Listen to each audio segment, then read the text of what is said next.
증인 나오십시오. 예, 조금 전에 제가 청구인한테 전달한 메모는 홍장원에 대한 반대 신문상이 1차 신문과 중복되는 사항이 있어서 이러이러이러한 사항은 제한할 것이다. 그러니까 알아서 좀 빼줬으면 좋겠다. 이런 뜻으로 보냈습니다.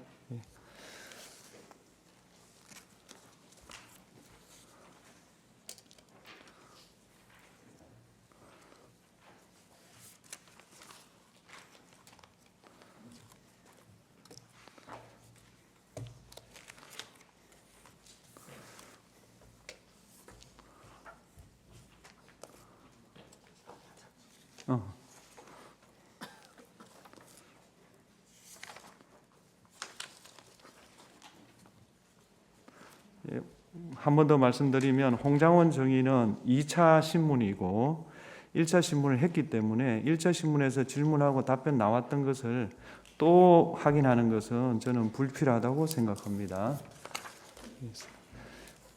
네.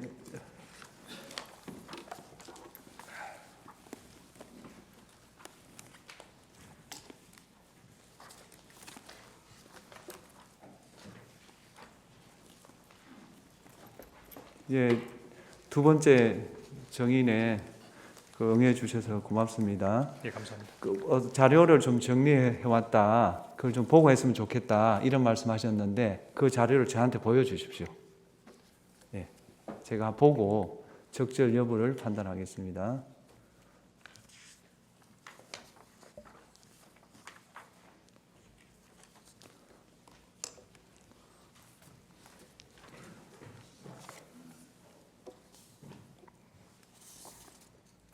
예, 보고 하십시오. 뭐 별 문제가 없습니다. 보고 하셔도 되고요. 네. 지난번에 1차 때 정인 선서를 하셨습니다. 네. 그 선서의 효력이 유지가 됩니다. 바꿔 말하면 오늘도 거짓말 하시면 위정죄로 처벌받는다. 그런 내용입니다. 네. 그리고 정은 거부권 고지는 지난번에 해드렸고요. 네. 다 이해하셨죠? 네. 예.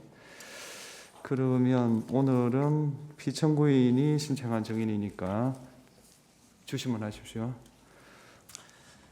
네, 윤갑근 변호사입니다. 증인 12월 3일 20시 22분경 대통령과 통화한 사실이 있죠. 네. 증인이 대통령과 직접 통화한 것은 그때가 처음이죠. 예, 그렇습니다. 그때 대통령과 통화하게 된 것은 조태용 국정원장이 미국 출장으로 잘못 알고 전화를 하게 되었던 것이죠. 그때 대통령께서 왜 저에게 통화하셨는지에 대해서는 잘 모르겠습니다. 그때 조태용 원장께 대통령으로부터 전화를 받았습니다. 대통령께서 원장님이 미국 출장을 가셨는지 아셨나 봅니다 하고 말한 사실이 있죠. 예, 그렇습니다. 그것은 곧 대통령께서 국정원장이 미국에 출장 간 것으로 알고 증인에게 전화했다는 뜻이 아닙니까? 그 부분까지는 잘 모르겠습니다. 그 당시에는 별다른 지시를 받은 것이 없죠. 20시 22분에는 한두 시간 후에 연락을 하시겠다고 하시면서 전화 대기를 하라고 하셨습니다. 그 이후 22시 45분경 여인영 방첩사령관에게 전화를 했으나 받지 않았죠. 예, 받지 않았던 것으로 기억합니다. 1분 후 22시 46분경 여인영 사령관으로부터 전화가 와서 통화를 했는데 증인은 느낌이 증인과 통화를 더 이상 하고 싶어 하지 않아서 둘러대는 느낌이어서 더 말은 안 하고 통화를 종료했다고 했는데 맞나요? 예, 그런 것으로 기억됩니다.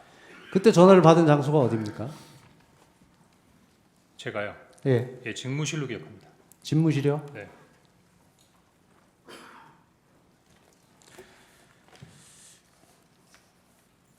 그때도 여인영 사령관이 바쁘게 움직이고 있어서 제 말에 바로 대답을 하지는 않고 여기저기 지시를 하는 것 같아서 상당한 시간 대답을 하지 않다가 상당한 시간 폰만 들고 다른 일을 하고 있는 것 같아서 더 이상 통화가 어렵다고 생각해서 알았어 하고 끊었다고 했는데 맞나요? 그랬던 것 같지는 않습니다. 증인이 검찰 조사에서 그렇게 진술을 했던 것인데 그러면 잘못 얘기한 건가요? 22시 46분에 그렇게 얘기했습니까? 예. 예. 그러면 사실인가요?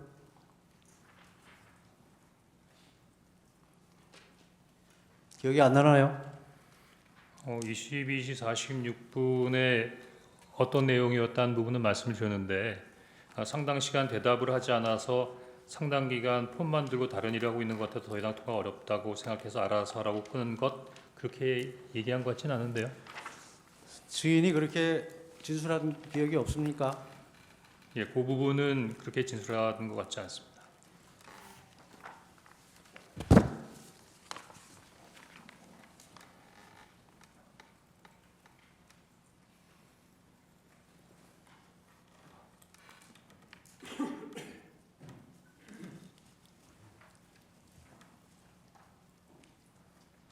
여기 보면 여사람과도 바쁘게 움직이고 있어서 제 말에 바로 대답을 하지는 않고 여기저기 지시를 하는 것 같아서 상당한 시간 대답을 하지 않다가 저 정도의 말만 했고 상당한 시간 폰을 놓고 다른 일을 하고 있는 것 같아서 제가 더 이상 통화하기 어렵다고 생각해서 알았어 하고 끊었습니다. 이렇게 진술했죠? 예, 저기 문건을 보니까 그렇게 진술한 것 같습니다. 그러면 어느 게 이렇게 진술한 게 맞는 거죠? 네. 이렇게 통화한 것이 맞는 거죠? 네, 그렇습니다. 22시 53분경 대통령으로부터 전화가 와서 통화를 했죠. 그렇습니다. 이때는 조태용 국정원장이 국내에 있다는 것을 대통령이 알고 있던 시점이죠. 그 부분에 대해서는 제가 잘 모르겠습니다. 증인은 대통령과 통화한 후 22시 58분경 여인영에게 전화를 걸었죠. 그렇습니다. 앞에서 말씀드렸듯이 여인영이 비협조적으로 전화를 받는데 다시 전화를 건 이유는 무엇인가요? 대통령께서 방첩사를 지원하라고 말씀하셨던 지시사항을 수명하기 위해서였습니다.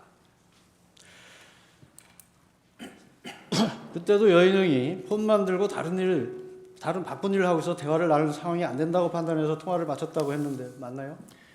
예, 아까 그 첫 번째 내용하고 비슷한데 제가 22시 53분과 23시 06분에 진술한 내용에 대해서 조금 정정할 필요성을 좀 느끼고 있습니다. 정적이 아니고 그렇게 진술한 게 맞습니까?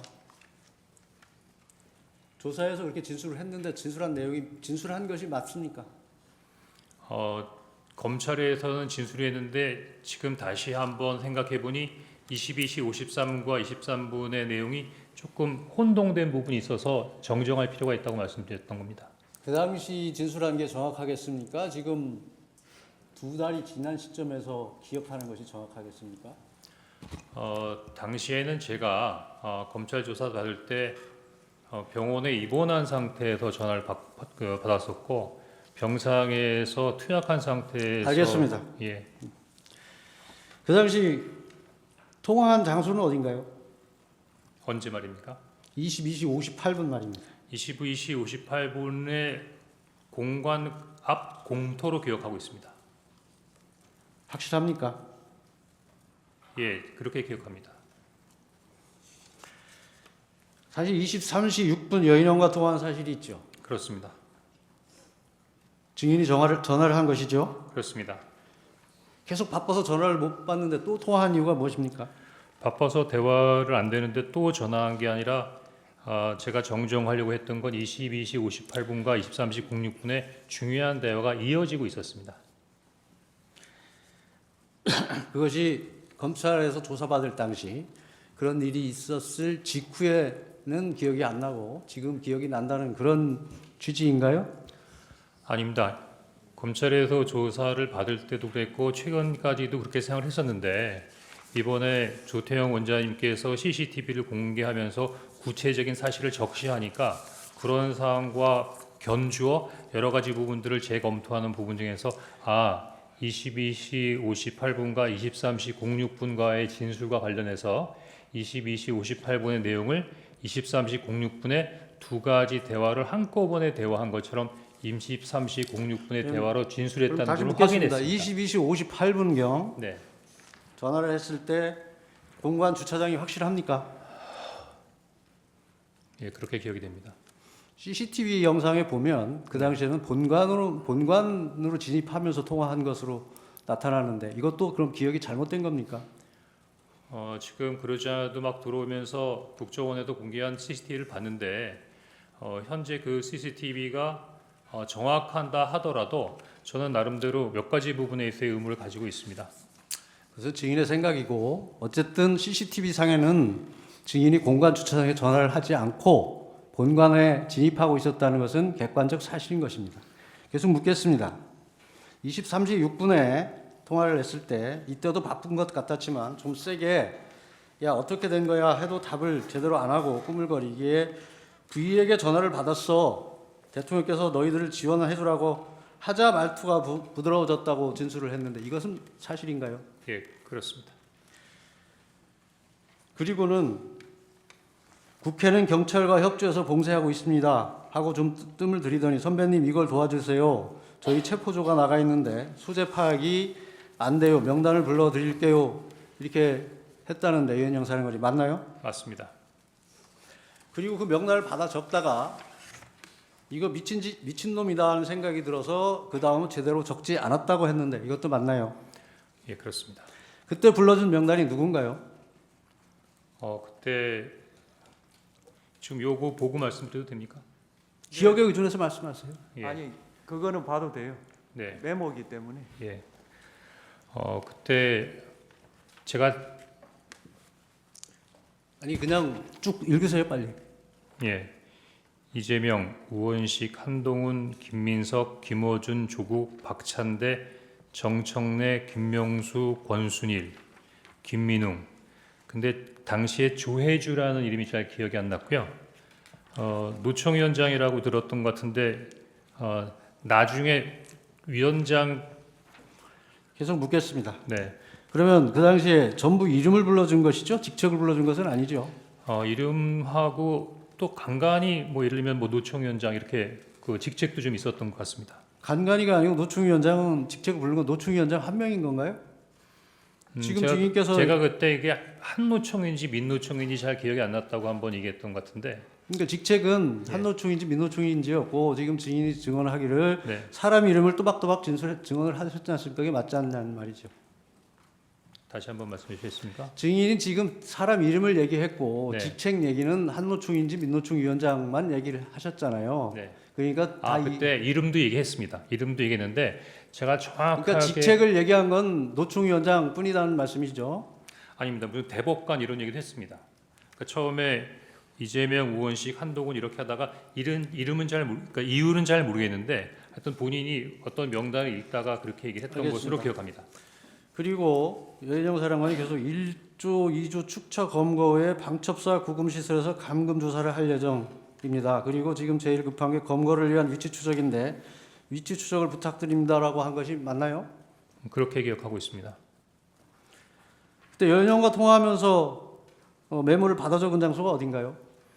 제가 검찰 진술을 처음부터 할 때부터 받아 적은 정서를 관저 앞에 있는 공간 공터라고 생각했는데 아까 말씀드린 대로 약간의 기억을 보정해 보니 처음에 여인영 사령관이 저에게 그 체포자 명단을 불러주겠다고 했던 거는 그 공터에 있는 22시 58 상황이었던 것 같고 그 이후에 그 명단을 받아 적은 것은 23시 06분에 사무실이었던 것 같습니다. 12월 3일이면 겨울입니다. 바깥에서 메모를 한다는 것은 극히 이례적이고 추운 상황이었을 수 있습니다. 그것을 장소를 혼동한다는 것은 말이 안 된다고 생각하지 않습니까?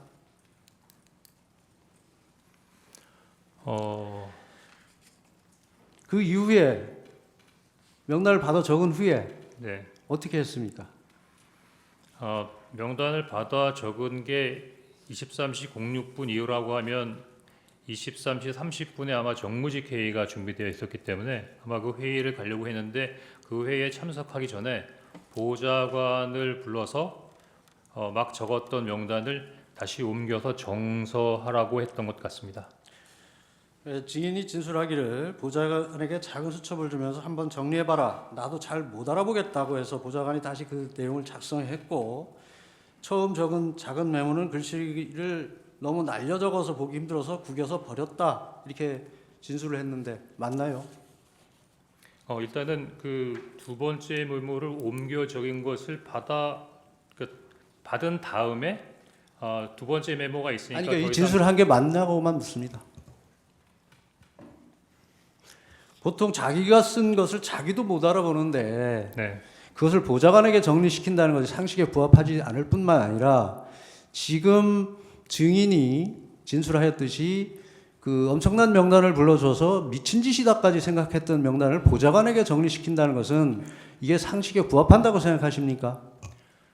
지난번 변론 때 그 조태용 국정원장님께서 내부 조사를 통해서 그 보좌관에게 제가 지시를 했고 정소토록 했다는 부분의 조사 결과를 직접 말씀하셨던 것 같은데요. 본인이 못 알아보는 것을 보좌관이 정리할 수 있습니까? 그 보좌관이 제가 잘 못 알아보는 글씨로 몇 번 정서를 부탁했던. 이 보좌관이 누군가요? 지금 보좌관은 현재 국정원에 근무하고 있는 직원입니다. 예, 누구 이름은 밝힐 수 없나요? 지난번에 조태용 원장님도 어떤 직원에 대한 성명을 얘기하는 부분에 대해서 말씀하셨는데 제가 숨기려고 하는 것이 아니고 국정원 알겠습니다. 직원에 대해서는 이 인원과 보좌관이 조직에 대해서는 증인의 이 보좌관이 메모를 정서했다는 이 보좌관이 현대고등학교를 졸업한 한동훈 전 대표의 친구는 아닌가요? 제 보좌관의 친구들이 어떤 사람인지까지는 제가 기억하지 못하고 있습니다.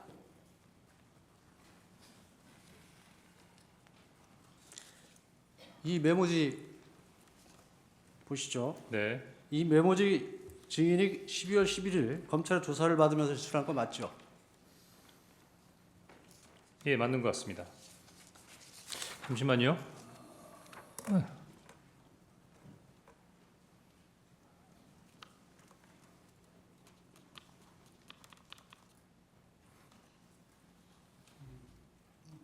아닌가요? 맞습니다. 예.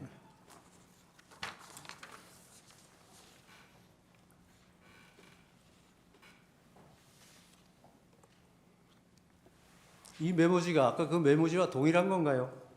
예, 메모지는 동일한 겁니다. 이게 그 정서했다는 그 메모지인가요?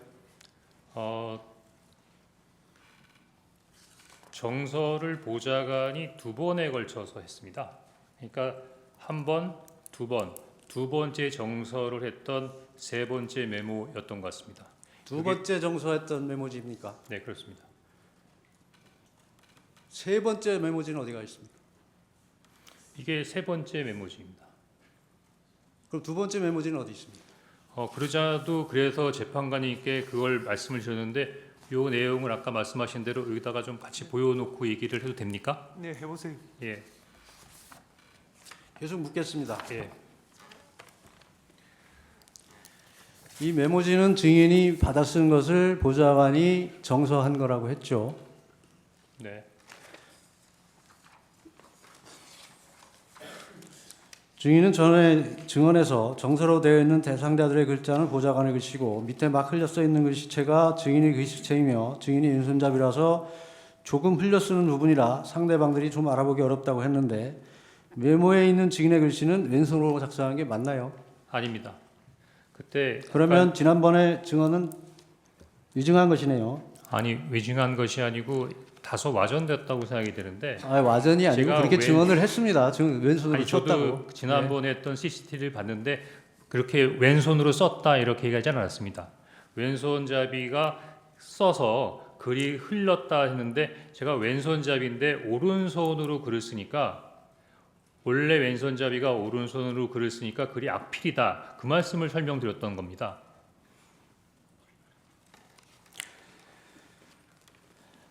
증인은 검찰 조사에서 아까 명단을 적다가 이거 미친놈이다라고 생각이 들어서 그 다음은 제대로 적지 않았다고 했는데 그러면 메모지에 빠진 사람이 누굽니까?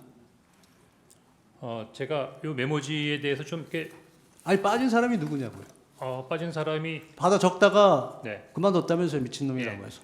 그래서 10명을 쓰고 2명을 못 썼었습니다. 그 두 명이 누굽니까? 지금 기억하기로는 양정철과 조혜주입니다.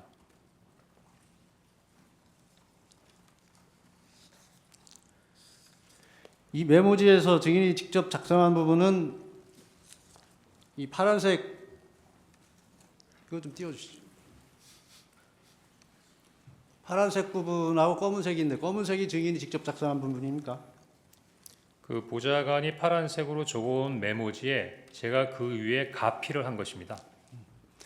그러면 보좌관이 정서를 하는데 왼쪽에도 권순일이 있었고 오른쪽에도 권순일이 있습니다. 이게 왜 이렇게 됐죠? 이미 잘 아시겠지만 제가 그 첫 번째 쓴 메모를 정서해서 그러면서 야, 이거 잘 모르는 사람들이 있다라고 했더니 그 두 번째 메모는 이름에다가 인적 사항을 부기해서 가지고 아니 왔었습니다. 그런 것이 아니고 그래서 보고 그- 증인이 작성한 메모를 보고 정서를 한다면 네, 왼쪽에도 권순이 이름이 예, 있고 그게 두 번째 메모입니다.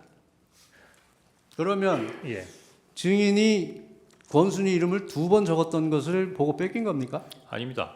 지난번에 제가 말씀드렸지만 그 아무튼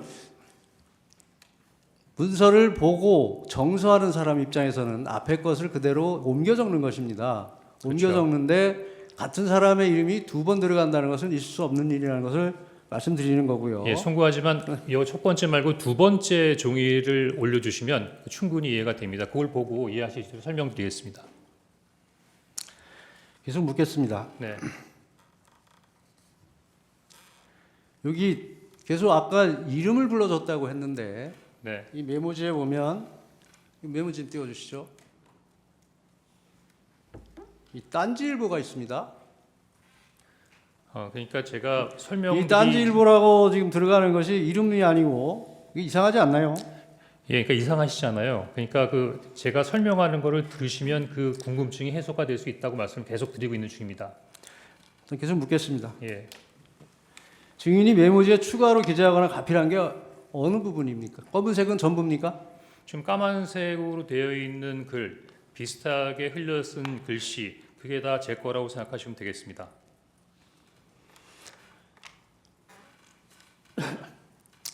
여인형 방첩 사령관으로부터 이제 불러주는 명단을 메모로 해서 그것을 보좌관에게 정서하도록 시켰는데 여기 보면 딴지일보 이상한 게 들어가 있고 권순일이라는 이름이 두 번 적혀 있고 또 조국 전 의원, 박찬대 의원은 빠져서 추가로 적는 일이 생겼습니다. 왜 이런 일이 생겼을까요?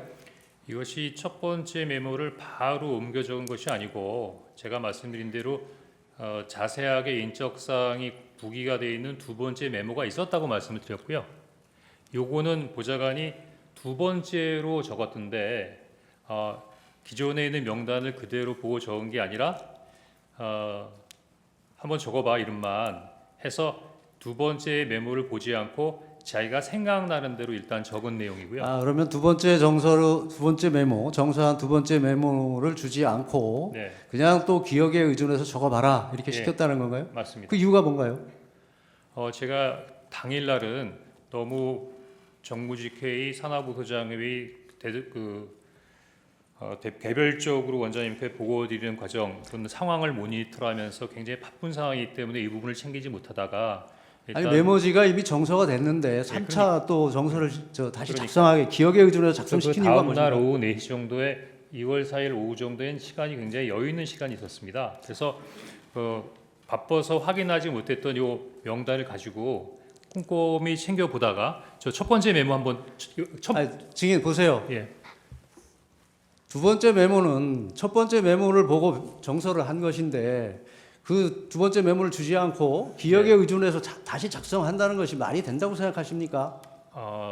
그게 시간이 있어서 했다는 게 그게 지금 이유가 된다고 생각하시나요? 제가 아까 말씀드린 대로 10명의 명단을 받았고 2명은 굉장히 좀 약간 어떤 사람일까라는 부분에 대해 궁금함이 있었고 계속 이게 묻겠습니다. 12명이 아니라 예. 한두 사람 정도가 더 있을 거라고 하는 굉장히 궁금증이 있는 상태에서 저 혼자 어떻게 해결이 안 되는데 그래도 첫 번째 메모를 봤던 저 친구가 좀 뭔가를 기억해 그 당시에 이미 첫 번째 메모는 폐기한 상태였죠. 그렇죠.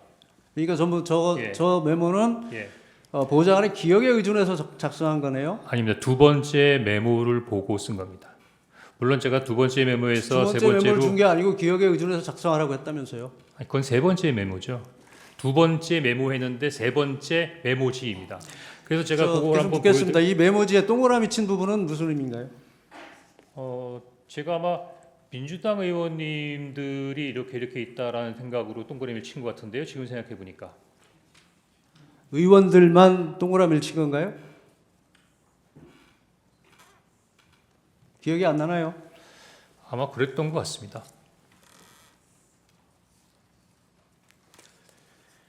앞에서 이건 미친 짓이다 하고 적다 말았다고 했는데 굳이 이 메모를 다시 정서시킨 이유는 무엇입니까?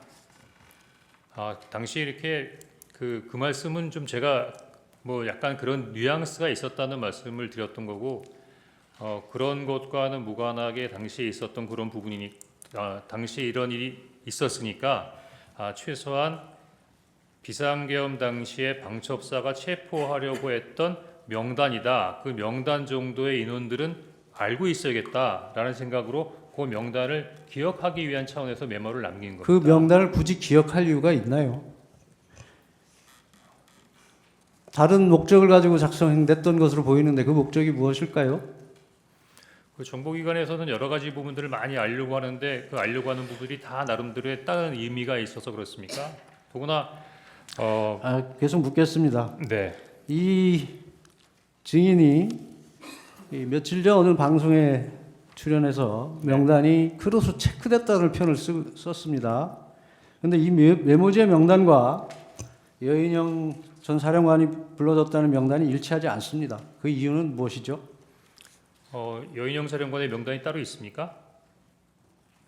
저는 그냥 여인영 사령관이 당시에 불렀던 부분들을 메모했다가 그 메모한 명단만을 가지고 있는 거지. 증인은 그 언론과 인터뷰에서 크로스 체크돼서 마치 일치한다는 뉘앙스로 얘기를 했습니다.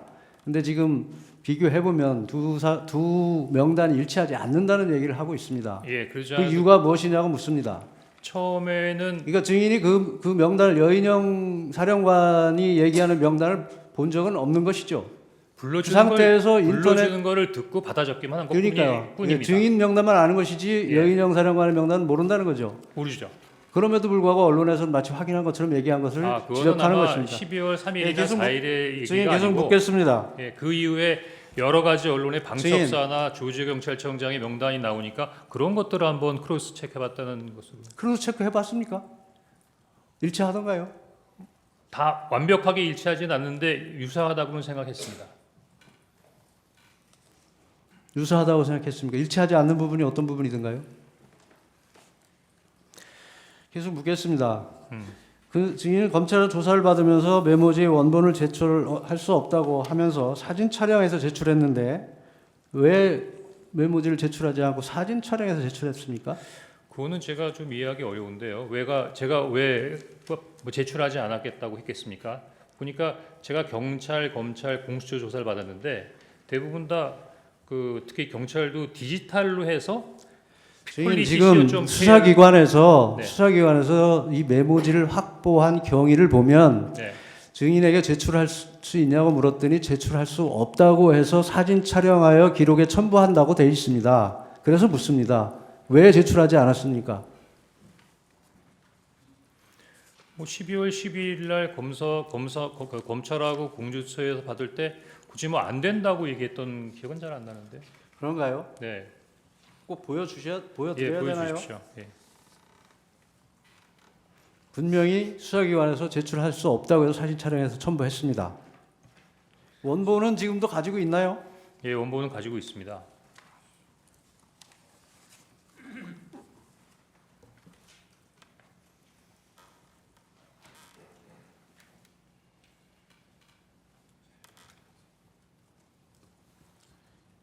여기 보시면 당분간 제가 사용해야 돼서 임의 제출은 어렵겠지만 이렇게 돼 있지 않습니까? 예. 이걸 어디에 사용하려고 했습니까?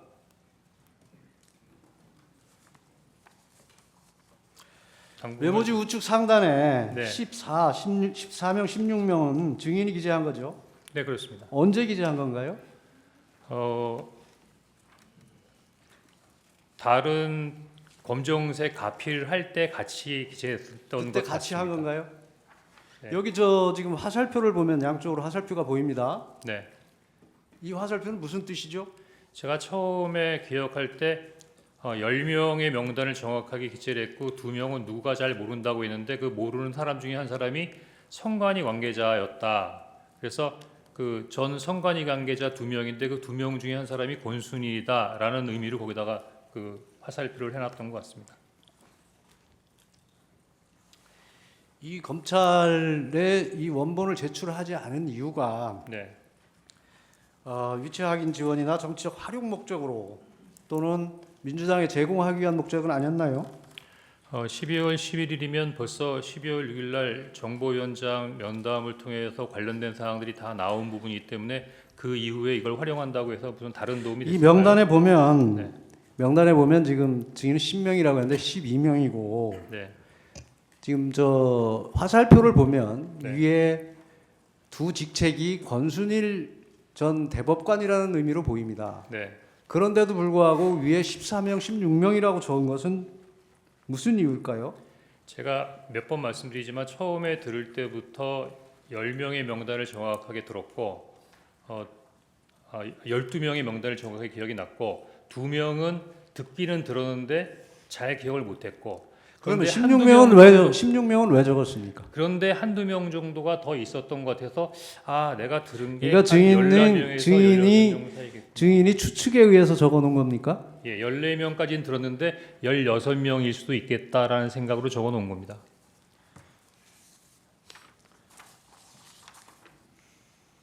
아까 검찰에 제출한 거 보면 16명을 지웠습니다. 그렇습니다. 왜 지웠나요? 12월 11일 검찰 조사를 받으면서 검사에게 관련 메모에 대해서 설명을 했습니다. 설명을 요구했습니다. 그래서 그러면 쭉 지운 것이 검찰에서 조사 받으면서 지운 건가요? 그렇습니다. 그때 검사가 14명입니까? 16명이라서 제가 16명을 14명입니다. 증인은 이 메모지를 민주당 박선원 의원에게 제공한 사실이 있나요? 예, 제공한 사실이 있습니다. 지난길 법정에서 소추인 측 대리인이 물었을 때 박선원 의원이 며칠 뒤에 따로 연락하여 내가 설명을 못 들었으니 한 번 더 설명을 해달라고 해서 증인이 가지고 있던 메모를 박선원 의원의 휴대전화로 찍은 것이라고 했는데 맞나요? 제가 12월 9일부터 한 일주일 이상 병원에 입원해 있는 상황이기 때문에 뭐 누구를 만날 수 있는 상황이 아니었고요. 그러면 박선원 의원이 증인이 입원해 있는 병원에 와서 자신의 박선원 의원 핸드폰으로 찍어간 거 맞나요? 아닙니다. 통화를 한 적이 없고 아마 저한테 카톡을 했던 것 같습니다. 그럼 이 사진은 언제 전달했습니까? 제가 기억하기로는 검찰 조사를 받기 직전이었던 것 같습니다. 그러면 어떤 방법으로 카톡으로 보냈습니다. 카톡으로 예, 보낸 것입니까? 전송해줬다는 말인가요? 그렇습니다. 예. 이 메모지를 보면 이 어디 바닥에 놓고 찍은 것 같습니다. 네, 이 매트리스 같은데 이 사진 찍은 장소가 어딘가요? 저희 집입니다. 집에서 찍으신 건가요? 네, 저희 집에 강아지가 있는데요. 그 강아지가 미끄러지지 말라고 요 밑에 고무 같은 패딩을 바닥에 깔아놨기 때문에 아마 그것으로 보입니다. 무늬로 봐서. 제 주신 분 때 또 하겠습니다. 네. 반대 신문하시죠.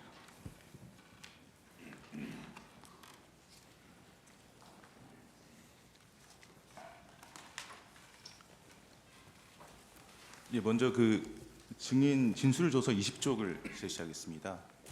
그 증인 검찰 조사 받으실 때 메모 원본도 들고 조사 받으셨죠? 그렇습니다. 그래서 검사에게 이제 보여주셨고요. 네, 그래서 이제 여기 보시면 이제 원본을 제출할 수 있는지 물었는데 현재로서는 이제 원본의 임의 제출은 힘들고 일단 이제 사진을 촬영하도록 해서 제출하신 것이죠. 맞습니까? 그래서 제가 감히 그 상태에서 검찰의 검사께서 가져가겠다고 하는데 안 드리지는 않은 것 같고요. 제가 아마 참고인이니까 피의자가 아니라서 압수수색할 수는 없는 부분이고 아마 저한테 뭐라고 말씀하셨는데 뭐 사진을 찍어가도 괜찮다 이렇게 해서 그냥 사진을 찍어 가신 것 같은데요. 예. 전 알겠습니다. 도리어 그 다음에 경찰에서도 와서 그 사진을 찍었는데 그 검찰은 또 특이하게 이메일을 통해서 police.co.kr이라고 하는 무슨 이메일을 보내서 글로 넣어야 증거 효력이 있다고 해서 그래서 전 요즘에는 다 디지털식으로 증거를 수집하는 줄 알았습니다. 예. 그 이제 준비된 신문사항 여쭤보겠습니다. 1항입니다. 그 비상계엄 당시에 증인은 국정원에서 약 30년 동안 근무해서 조직에 관해서 잘 알고 계시던 상황이셨죠. 조직이 자꾸 변하니까 꼭 그렇다고 할 수 없지만 그래도 대체적인 부분에 있어 이해도는 높다고 판단합니다. 예, 그 조태용 국정원장은 국정원에 오신 지 1년도 채 안 되던 시점이었죠. 네, 예, 2항, 3항 생략하겠습니다. 4항, 5항도 생략하겠습니다. 6항입니다. 그 증인은 그 당일 그 계엄 당일에 조태용 국정원장에게 보고하시면서 대통령으로부터 전화를 받았습니다. 대통령께서 원장님이 미국 출장을 가셨는지 아셨나 봅니다라고 이제 말씀하신 것 같은데 그 이유가 대통령이 증인에게 이제 직접 전화하신 것에 대해서 나름대로 조태용 국정원장이 기분 상하도록 하지 않도록 하기 위한 그런 차원이었습니까? 사전에 뭘 얘기한 게 아니라 그냥 추정으로 얘기한 거고요. 예. 예. 그럼 별 뜻 없이 얘기하신 그런 겁니까? 거 아니면 나한테 전화할 이유가 없는데라는 어떤 그런 뉘앙스로 원장님께 말씀드리는 말씀. 예, 알겠습니다. 7항입니다. 그 피청구인은 그 2월 4일 심판정에서 이제 이렇게 말씀을 하셨습니다. 이제 피청구인이 증인에게 계엄 관련해서 방첩사를 도와주라고 이제 지시를 안 하셨다는 취지로 만약에 계엄 관련해서 방첩사를 도와주라고 지시한 것이라면 피청구인이 방첩사령관에게 직접 전화를 해서 애로사항이 있으면 국정원 1차장에게 통화를 했으니 국정원 1차장에게 전화를 하라고 말했어야 하는데 방첩사령관에게 전화를 직접 하지 않았다 이런 취지로 말씀을 하셨어요. 그런데 그 증인은 피청구인이 비상계엄 당일에 12월 3일 23시 무렵입니다. 그 여인영 방첩사령관에게 2차례 직접 전화하신 사실을 알고 계신가요? 그 당시로서는 제가 하고 있는 거 이외에는 다른 내용들을 알 수 있는 사항은 아니었습니다.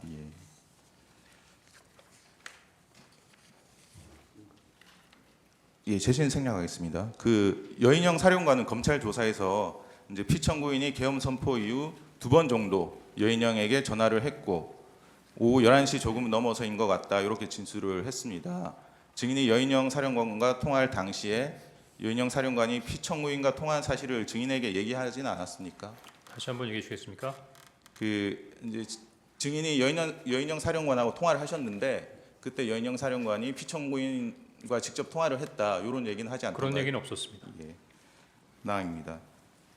이 나항은 생략하고요. 뒷 질문만 물어보겠습니다. 그 여인영 사령관은 피청구 이렇게 진술을 합니다. 보여드리겠습니다. 그 갑제 49호 중에 15 여인영 피신 조서 44쪽입니다. 여기 보시면 여인영 사령관은 피청구인과 2번째 전화를 한 내용에 관해서 출동 준비 중이다 이런 얘기를 드렸던 것 같습니다. 이렇게 진술을 했습니다. 여기서 출동의 의미는 여인영이 증인에게 말한 체포조 출동을 말하는 것으로 보이는데 어떻습니까? 기관이 다르기 때문에 그 기관에 있어서의 언어를 제가 해석하는 것은 적절치 않은 것 같습니다. 그 8항입니다. 증인은 2024년 12월 6일 오전 10시경 이제 간부들과 이임식을 하셨죠. 네.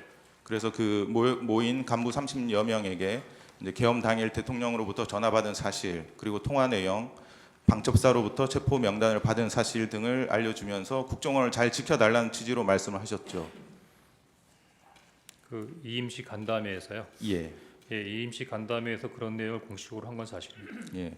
국정원을 잘 지켜달라는 의미는 앞으로도 국정원이 이번 비상계엄과 같은 불법적인 일에 가담하지 말라는 당부의 말로 보면 됩니까? 함축적인 의미를 담고 있었습니다. 예. 9항, 10항, 11항 생략하겠습니다. 12항입니다.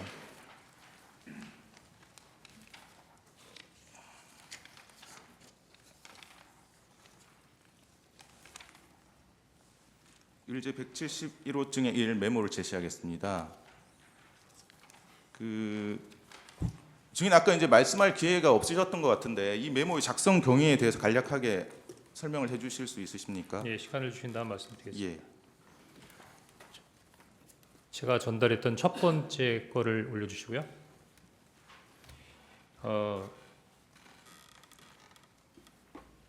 문서나 메모라고 하는 거는 중요도와 필요에 의해서 만드는 부분인데 저는 사실 지금처럼 이 메모가 중요한 부분에 있어 가치를 갖는 증거가 될 수라고는 당시로서는 전혀 생각을 못했습니다. 다만 당시로서는 더구나 비상계엄이 해제된 이후이지만 또 방첩사에서 비상계엄의 기간 동안에 왜 이런 사람들을 체포하려고 했을까라는 궁금증이 있었고 지금 당장은 어떻게 모르지만 이런 명단들에 대해서 좀 관심을 가져봐야겠다는 생각이기 때문에 나름대로 메모를 해서 이름들을 잊어먹지 않기 위해서 만들어 놓은 겁니다. 조금 이해를 돕기 위해서 이제 12월 3일 날 이런 메모에다가 제가 관련된 전화를 통해서 받아 적은 명단을 적었습니다. 여기 아마 처음에는 한 10명 정도였던 것 같고, 그다음에 제가 기억을 해서 12명 정도를 추가했던 것 같습니다. 그리고 2명 정도는 잘 기억이 안 났고, 나중에 한두 명 정도가 더 있지 않나 해서 시간이 지나면서 자꾸 이렇게 좀 기억이 왔다 갔다 하더라고요. 그래서 일단 그 부분은 제가 메모를 적자마자 11시 30분에 그 정무직 회의를 가니까 그 전에 보좌관에게 한번 정서를 해보라. 근데 제가 그렇게까지 하라고 그런 건 아니었는데, 그냥 모르는 사람인데 좀 알아봐. 그랬더니 이 두 장에 아주 빽빽하게 사람의 이름과 인적 사항을 적어서 갖고 왔습니다.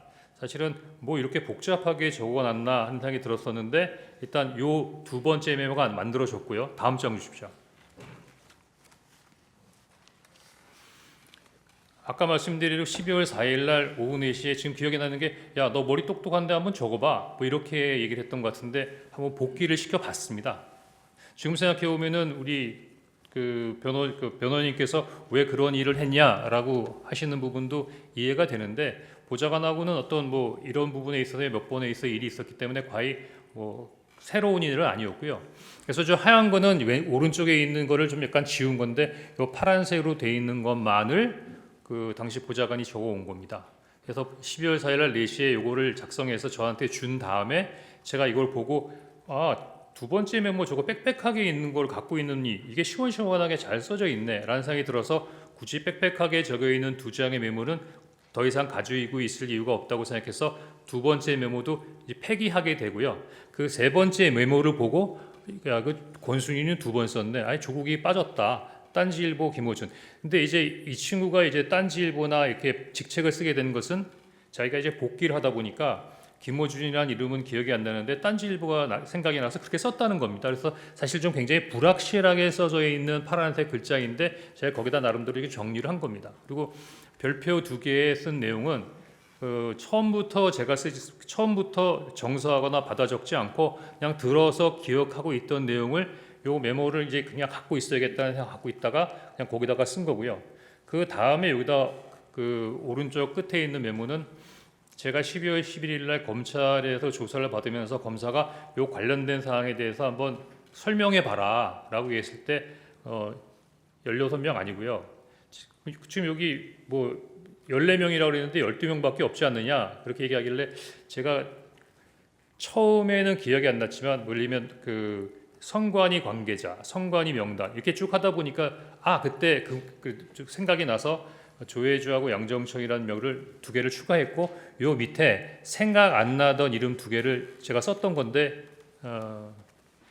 그때는 특별한 의미 없이 했던 행위들이 이렇게까지 설명드려야 되는 상황이 됐던 것 같습니다. 이상입니다. 그 12월 4일 그 이제 가필하신 부분, 이제 파란색 부분은 보좌관의 글씨고요. 네. 그 아래쪽에 이제 축차 검거, 뭐 위치 추적, 감금 조사 이런 부분은 증인이 12월 4일 날 오후에 보좌관이 그 기억나는 대로 쓰신 이후에 12월 4일에 그렇습니다. 가필하신 건가요? 예. 그 증인은 이 심판정에서뿐만 아니라 여러 수사기관에서 이 메모가 보좌관에게 명단을 다시 쓰게 해서 작성한 것이라고 일관되게 진술을 하셨죠. 그렇습니다. 예. 그 갑제 49호 중에 15 여인형 피신조서 15, 16, 18쪽을 제시하겠습니다. 그 여인형 사령관은 검찰 조사에서 체포자 명단이 언론에 보도된 14명이 맞을 것 같다라고 진술을 하셨고요.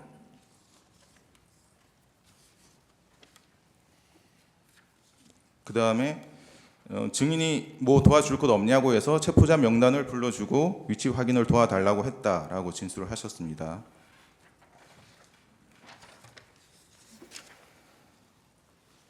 그리고 홍장원에게 요청한 위치 추적 대상자가 조지호 경찰청장에게 요청한 위치 추적 대상자와 동일한 것 같다라고 진술을 하셨습니다. 그래서 여인영 사령관의 진술은 이제 증인의 증언, 여인영으로부터 체포 대상자에 대한 위치 추적을 요청받았다라는 내용과 증인이 작성한 메모의 내용과 일치하는 것으로 보이죠. 그런 것 같습니다.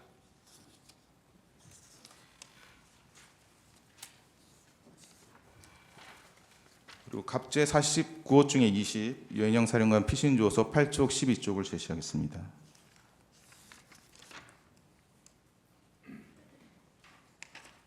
여인영 사령관 휴대전화 포렌식 결과인데요. 2024년 10월 27일 이런 메모가 있습니다. 포고령 위반, 최우선 검거 및 압수수색, 휴대폰 사무실 자택 주소 확인, 행정망, 경찰망, 건강보험 등이라는 메모가 발견됐고요. 그리고 2024년 11월 9일에 이미 계엄 당일에 체포 명단과 거의 동일한 이재명, 조국, 한동훈, 정청래, 김민석, 우원식, 이하경, 박찬대, 김민웅, 양경수, 최재형, 김어준, 양정철, 조혜주 등 14명의 명단이 이미 작성되어 있었던 메모가 발견되었습니다. 지금 이런 사실은 모르셨죠? 제가 들었던 이야기 이외에 다른 부분에 대해서는 일체의 정보가 없었습니다. 예, 14항입니다. 갑제 45호증의 10 조지호 청장의 2회 피신 조서 28, 30쪽을 제시하겠습니다.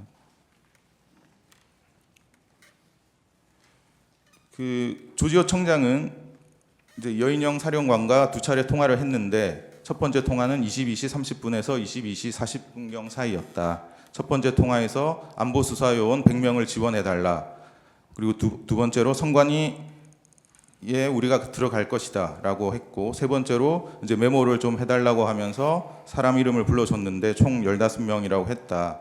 이재명, 우원식, 박찬대, 정청래, 김명수, 권순일이라고 했고, 이제 김동현이라고 들어서 경기도지사인 줄 알았는데 누구냐고 물어보니 김동현이라고 이재명 무죄 선고한 판사라고 했다.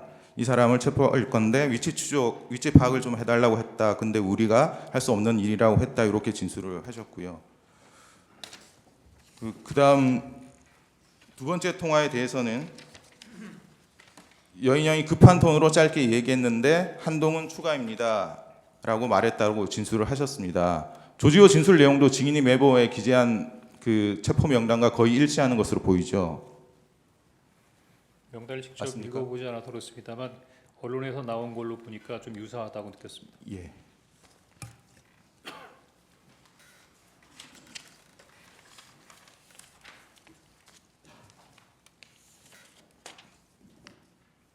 다시 171호증의 1 메모를 제시하겠습니다. 여기 이제 증인 보시면 14명, 16명이라고 기재되어 있는데 이 부분은 체포 대상자 인원수를 기재한 것인가요? 그렇습니다. 인원수 이렇게 그러니까 체포 대상자라고 불러줬던 명단의 인원수를 예. 14명에서 16명 정도가 되겠다라고 기억해서 적어놓은 것입니다. 예. 그 16명 밑에는 밑줄이 있는데 이건 어떤 취지로 그으신 건가요? 16명까지일까? 예.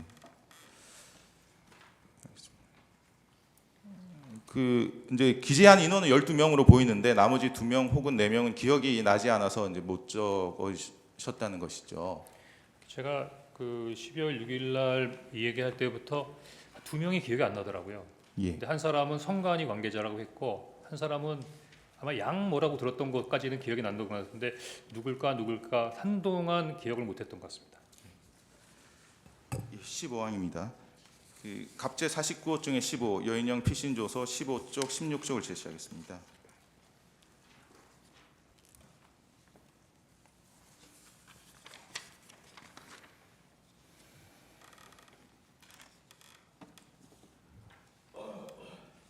여인영은 검찰 조사에서 김용현으로부터 뭐 10명 정도 머릿속에 있었는데 장관님께 또 전화가 왔습니다. 이 3명부터 잡아라라고 얘기를 들었고 그 3명이 이재명, 한동훈, 우원식이었습니다. 라고 진술을 했습니다. 그리고 이제 갑제 29호증의 10 김대우 검찰 진술조서 13쪽을 제시하겠습니다. 김대우 방첩사 수사단장도 검찰 조사에서 5개 조 정도 출동시켰을 무렵 사령관님이 연락이 와서 이재명, 우원식, 한동훈 이 3명에 집중을 하라고 했다. 그래서 이미 출동한 인원 포함해서 전 수사관에게 위 3명에 집중해서 체포하라고 했다. 이렇게 진술을 했는데 이렇게 주요 인물 3명을 먼저 체포하고 그 후에 나머지 사람을 순차적으로 체포하는 방식이 증인이 이제 메모에 기재한 1조 2조 축차 검거 방식이 맞습니까? 그건 잘 모르겠습니다.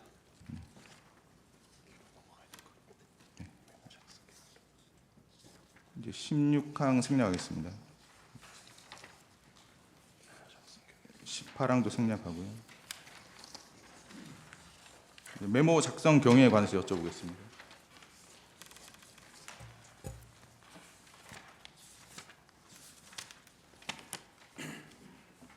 그 19항입니다. 그 조선일보 등 일부 언론 보도를 보면 증인이 국정원장 공간 앞 공터에서 메모를 작성을 했다면 피청구인과의 22시 53분경 이제 통화 이전에 메모를 작성했을 가능성이 있다, 이런 주장이 있습니다. 그 증인이 피청구인과 22시 53분경 통화 직전인 22시 46분경 여인형과의 통화를 한 것이 유일한데 이때 여인형으로부터 체포 명단을 들었습니까? 아닙니다. 예, 가항은 답이나 생략하고요. 증인은 여인형과의 22시 46분경 통화 이후에 국정원장에게 연락을 했는데 연락이 되지 않아서 산하 부서장들에게 비상 소집을 지시하고 국정원장을 만나러 사무실에서 국정원장 공간으로 갔던 것이 맞나요? 맞습니다. 국정원 사무실에서 국정원장 공간까지는 자동차로 약 3분 거리라고 하는데 맞습니까? 네. 증인 혼자서 자동차를 운전해서 갔었나요? 아닙니다. 그때 수행원하고 운전원이 별도로 있었습니다. 그 증인은 22시 53분경 그 국정원장 공간 대기실에서 피청구인의 전화를 받았습니까? 그렇습니다. 그 당시에 국정원장의 공간 비서실 직원이 증인이 전화하는 모습을 볼 수 있었다고 하던데 맞습니까? 그렇습니다.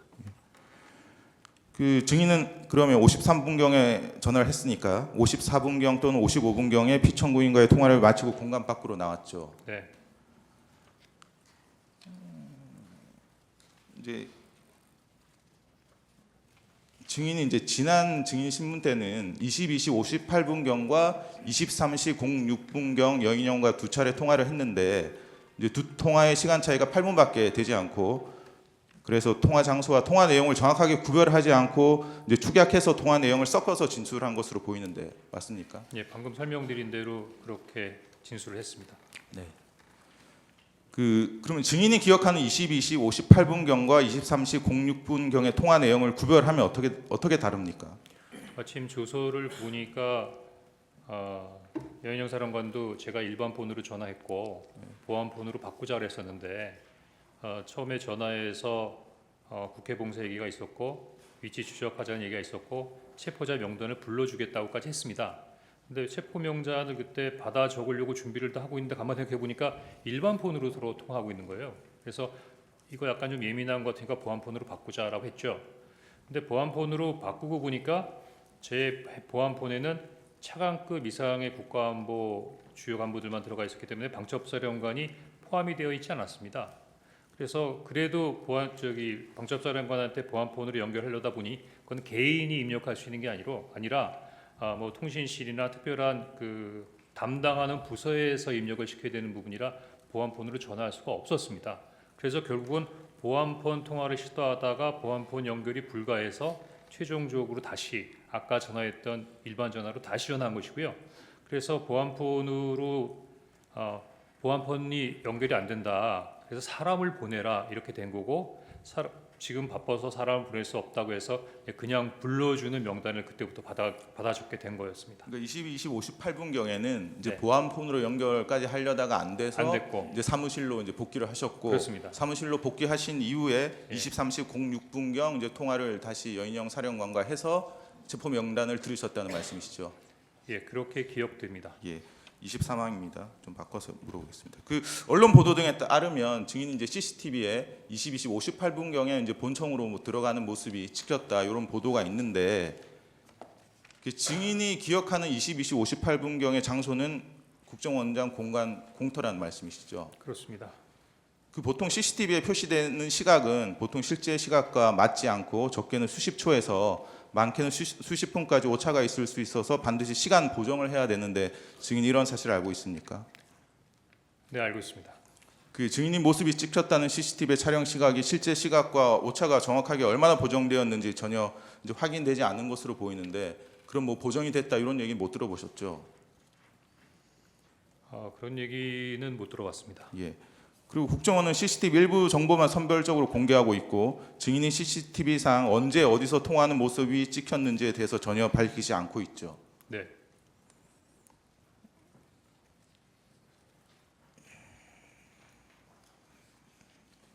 이 20사항 생략하겠습니다. 25항도 생략하겠습니다. 26항입니다.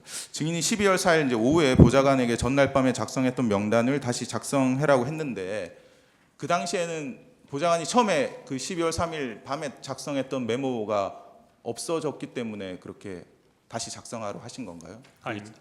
그럼 다시 작성하라고 하신 이유가 정확히 어떤 건가요?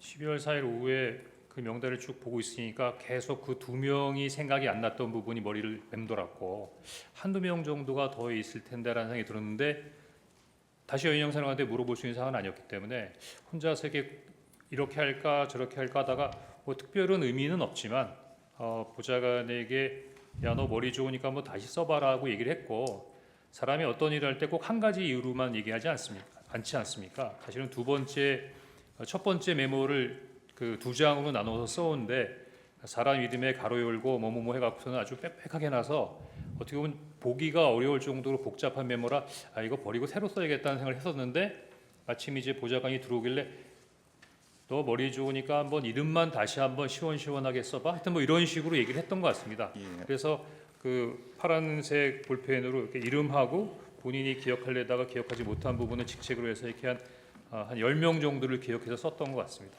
예. 그러면 12월 3일 밤에 작성한 체포 명단과 12월 4일 오후에 작성한 체포 명단이 동일을 합니까? 명단은 다 동일합니다. 예. 그 의제 127호증의 1 이제 홍장원 검찰 제출 자료 21에서 25쪽을 제시하겠습니다. 요 메모들이 있는데요.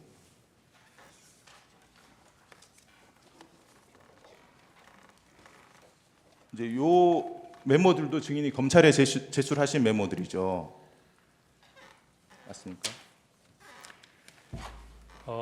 제가 예. 12월 9일 날 병원에 입원할 때 굉장히 생각보다 위중한 상황이었기 때문에 지금 이거 보여주시는데 이거 소리가 잘 기억이 안 나는데요. 이거를 제가 검찰에 제출했습니까? 예, 검찰에서는 증인이 제출한 자료라고 하고 있는데 예. 이제 당시에 그 상황이 끝나고 난 다음에 그 상황을 좀 정리하기 위해서 메모를 해놨던 것 같긴 합니다. 예.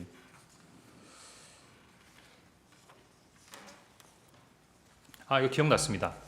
이건 검찰에 제출했다고 그러시니까 제가 잘 기억이 안 나는데 요 메모는 아마 제가 정보위원회 가기 전에 가서 이제 그 정보위원장 면담을 할 거니까 고 하기 전에 뭐 간단하게 제가 그때 있었던 일들을 그 정리해놨던 그 메모인 것 같습니다. 예, 알겠습니다. 네.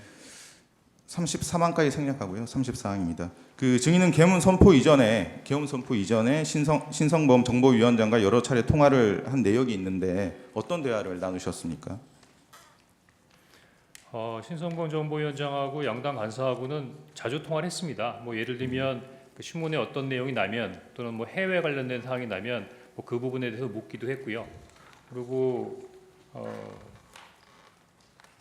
꼭 업무적인 부분이 아니라 개인적으로도 종종 시간이 지나니까 좀 친하게 통화할 수 있는 사이였기 때문에 종종 통화를 했던 것 같습니다. 예. 그 36항입니다. 그 자꾸 이제 피청구인 측에서는 박선원 의원과 이제 증인이 연락한 것에 대해서 문제를 삼고 있는데 그 계엄 당일 12월 4일 자정 무렵에 박선원 의원으로부터 카카오톡으로 이게 무슨 일입니까라는 메시지를 받고 한 2시간 지나서 저도 TV만 보고 있습니다라고 답장을 이제 보내셨고 박선원 의원이 그러셔야 합니다라고 보내신 적은 있으시죠? 예, 있습니다. 그게 답니다. 그 대화 말고 다른 대화가 있었습니까? 다른 대화는 없었죠. 언제 말입니까? 그 계엄 당일. 개명 당일은 전화 통화한 적 없을 겁니다. 예. 37항입니다. 그 조태용 국정원장의 이제 통화 내용을 보면 신성범 정보위원장, 성일종 국방위원장과 통화한 내역이 많이 있는데 이제 국정원장과 국정원 1차장 등 이제 국정원 정무직들이 정보위원회, 국방위원회 위원장, 여당 간사, 여당 야당 간사들과 연락하는 것이 뭐 특별히 이례적인 일은 아니죠. 네, 그렇게 생각합니다. 그 이제 피청구인 측에서는 이제 증인이 계속 야당 쪽과 연락한 것을 이제 이상하게 탄핵 공작이다 이렇게 주장을 하고 있는데 그 조태용 국정원장의 통화 내역을 보면 일제 133호증입니다. 그 계엄 전날 12월 2일 17시 51분 경에 이제 영부인과 문자 메시지도 주고받고요. 그리고 계엄 당일인 12월 3일 오전 09시 49분 경에도 메시지를 주고받습니다. 그 이례적인 것으로 치자면 국정원장이 영부인과 업무적이든 사적이든 연락을 주고받는 것이 훨씬 더 이례적인 일 아닙니까? 제가 평가할 사항은 아닌 것 같습니다. 또 피청구인 측에서는 이제 증인이 인사청탁을 했다 이렇게 주장하고 있는 사실 알고 계시죠? 사실무근입니다. 그 증인 김상민 국정원장 법률특보 아시나요? 예, 본 적 있습니다. 그 김상민 법률특보의 임명 경위에 대해서 알고 계십니까? 법조계 인물이기 때문에 오셨다? 뭐 이렇게 정도만 알고 있습니다. 그 증인이 해임 통보를 받으신 게 12월 5일 한 4시경입니까? 네. 그 조태용 국정원장 통화 내역 보면 김상민 법률특보와 12월 5일 이렇게 15시 41분, 16시 48분, 17시 34분, 17시 49분 이렇게 4차례 이제 통화를 주고받은 내역이 있습니다. 마침 이때가 이제 증인의 경질 통보를 받은 그 시점인 것 같은데요.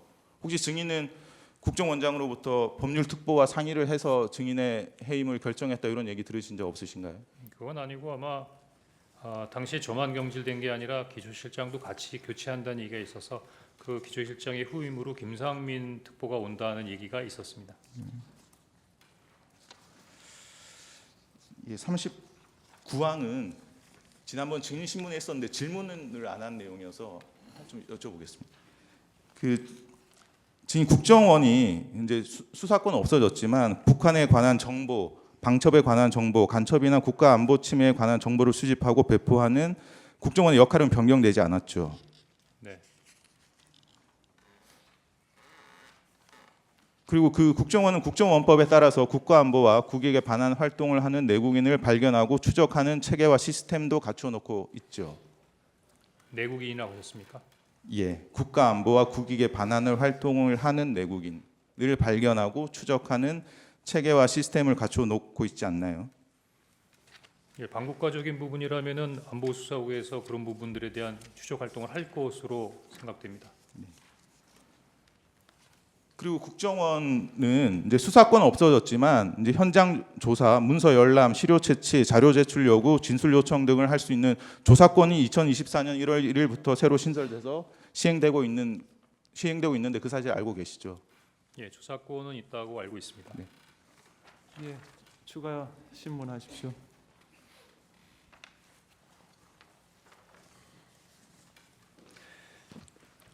증인 검찰에서 조사받을 때 세브란스 병원 병실에서 받았죠? 예, 강남 세브란스 병원에서 조사받았습니다. 그 입원 기간이 어떻게 되나요? 며칠부터 며칠까지 입원했었나요? 한 7, 8일 정도 되는 것 같습니다. 일단 입원은 9일 날 했고 예, 한 7일, 8일, 9일, 한 9일 정도 된 것 같습니다. 한 18일까지 입원하셨나요? 그거는 지금 제가 기억 못 하겠습니다. 정확하게 한 한 그 9일 정도 정도 된다고는 예. 말씀드리겠습니다. 증인 그 아까 메모지 그것을 박선원 의원에게 카카오톡을 보내줬다고 했죠? 네. 그게 언제쯤인가요? 제가 검찰 조사를 받기 전이니까 제가 검찰 조사를 12월 11일에 받았거든요. 그 직전인 것 같습니다. 왜냐하면 병원에 있을 때였고 박선원 병원에 의원이 있을 때인데 아까 사진은 집에 있는 강아지 매트리스에서 찍은 것으로 돼 있는데 그럼 날짜가 맞지 않는데 그건 그 전에 그건 그 전에 찍어서 제 그 그 전에- 사진으로 갖고 있었던 것 같습니다. 그 전에 찍어서 미리 갖고 있었습니까? 네. 무슨 이유로 그 사진을 찍어서 가지고 있었죠? 12월 6일 날 그 정보에 갔다 온 이후에 요 사항들을 다 찢어버릴까 했거든요. 다 없애버릴까.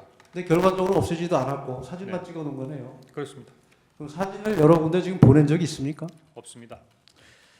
박선원 의원은 12월 11일 국회 본회의와 12월 12일 김어준의 유수공장에 출연해서 이 메모의 작성 경위에 대하여 증인이 여인형과 통화를 하는데 증인이 불러주는 것을 보좌관이 받았어서 파란 글씨가 보좌관의 것이라고 했습니다. 이것은 증인이 알려준 내용인가요?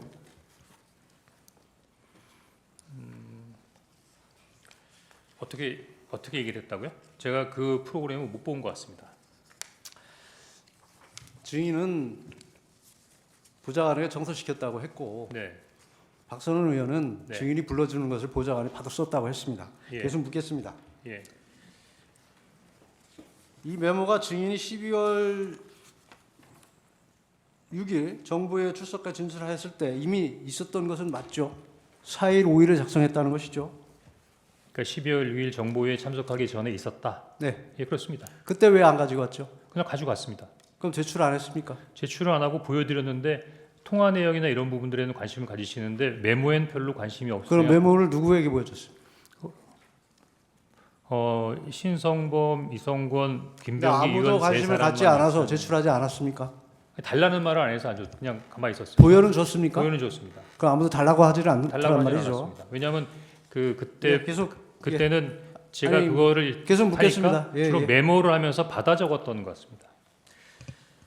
김병기 의원은 대통령과의 휴대전화 내역과 여인형과의 휴대전화 내역을 공개하면서 명단에 대해서는 증인이 기억한 순서라고 하면서 명단을 공개했습니다. 당시에 메모가 존재했던 건 맞나요? 맞습니다. 그 기억해서 얘기한다는 순서가 제가 막 암기해서 한 게 아니라 그 메모를 보고 쭉 읽었는데 김병기 의원이 왜 그렇게 얘기했는지 전 잘 모르겠습니다. 박선원 의원은 이 메모지를 12월 11일 국회 현안질에서 화면에 공개를 했고 12월 12일 다시 김어준 TV에서 공개를 하였습니다. 이거 다 증인이 제공한 건 맞죠? 그때는 제가 병원에 입원해 있던 상황이라 그 상황에 대해서 제출한 거 제공한 건 맞죠? 증인이 제공한 건 맞죠? 박선원 박선원 의원에게. 의원이 제공한 거 맞습니다. 메모지에 1조 2조 축차 검거 후 방첩사 구금시설 감금 조사 검거를 요청 위치 추적과 이거 증인이 직접 기재했다는 것이죠. 그렇습니다. 제가 직접 기재했습니다. 이 내용은 보좌관은 아는 내용인가요?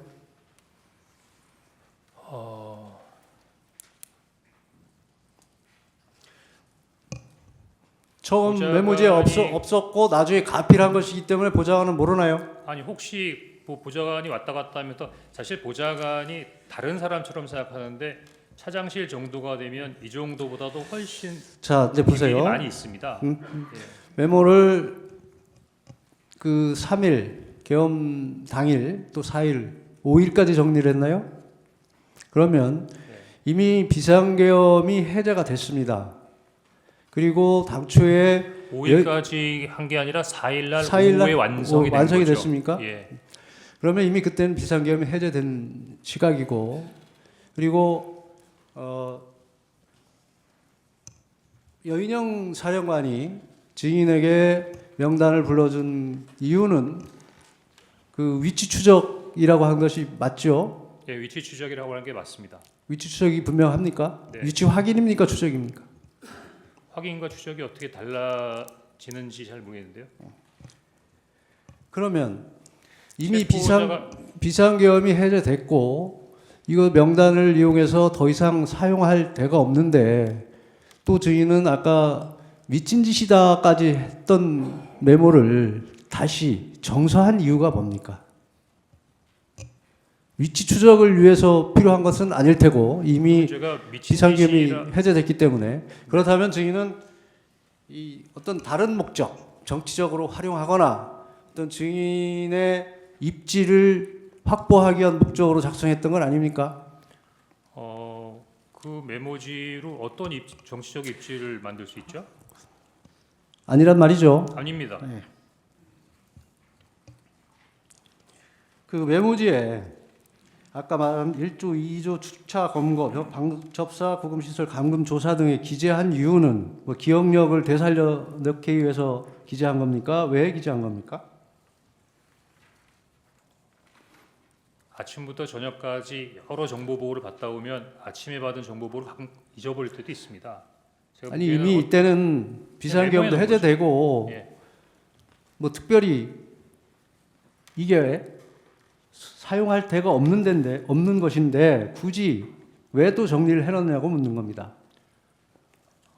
정보적인 차원으로 해도 방첩사령관이 비상계엄 때한 뭐 그러면 그런 일이 있었다는 것을 적어 놓은 겁니까? 아니 10여 명의 계속 묻겠습니다. 10여 명의 인원을 체포하려고 했다고 하면 최소한 이런 사람들이 이렇게 했다는 부분 정도를 기억하고 있어야겠다고 그걸 생각하지 기억할 않겠습니까? 이유가 있나요?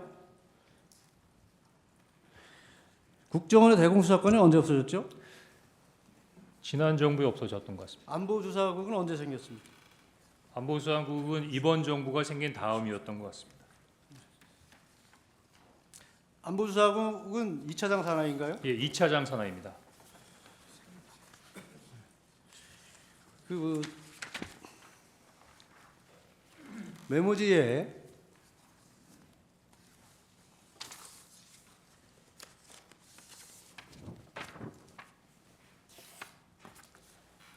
(1차) (2차) 축차 검거 또 검거 요청 뭐 이런 얘기들이 나옵니다. 근데 여인영 사령관은 증인과 통화했을 때는 체포조가 아직 나가 있을 때도 아니라고 하고 있습니다. 그런데 증인은 아까 증언에서도 체포조가 나가 있습니다라고 여인영 사령관이 얘기를 했다고 합니다. 그건 맞지 않는데 상식적으로 어떤가요? 글쎄 저는 그냥 이야기한 대로 들었기 때문에 그 체포조의 어떤 동선이나 이런 부분 이야기한 대로 적은 것이 아니고 당초 메모에 증인이 특정 목적을 가지고 이걸 기재해 넣은 것이라고 볼 수밖에 없습니다. 왜 그러냐면 이게 체포조 출동 시간과도 맞지 않고 방첩사의 구금 시설도 없고 지난 기일에 재판관님께서 물었을 때 검거 요청은 아닌데 검거 지원 요청을 잘못 기재했다고 했습니다.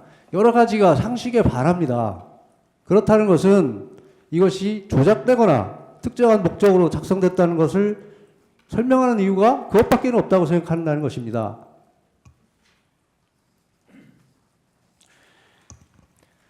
그냥 이야기해 그리고 준 증인 것을- 지난 기일에 국정원에서 여러 기관들이 협조를 하고 있어서 위치 추적이 가능하다고 했죠. 법적인 절차에 따르고 그 관련 협력기관과 협력하면 가능하다고 했습니다. 국정원에 수사권이 없는데 가능할까요? 대공수사권은 대공 혐의자를 잡을 때 하는 부분이지만 국제범죄에 관련된 부분은 국제범죄자에 대한 부분에 있어야 법적인 조치를 할 수 있죠. 자체 위치 추적 장비가 있습니까? 없는 걸로 알고 있습니다.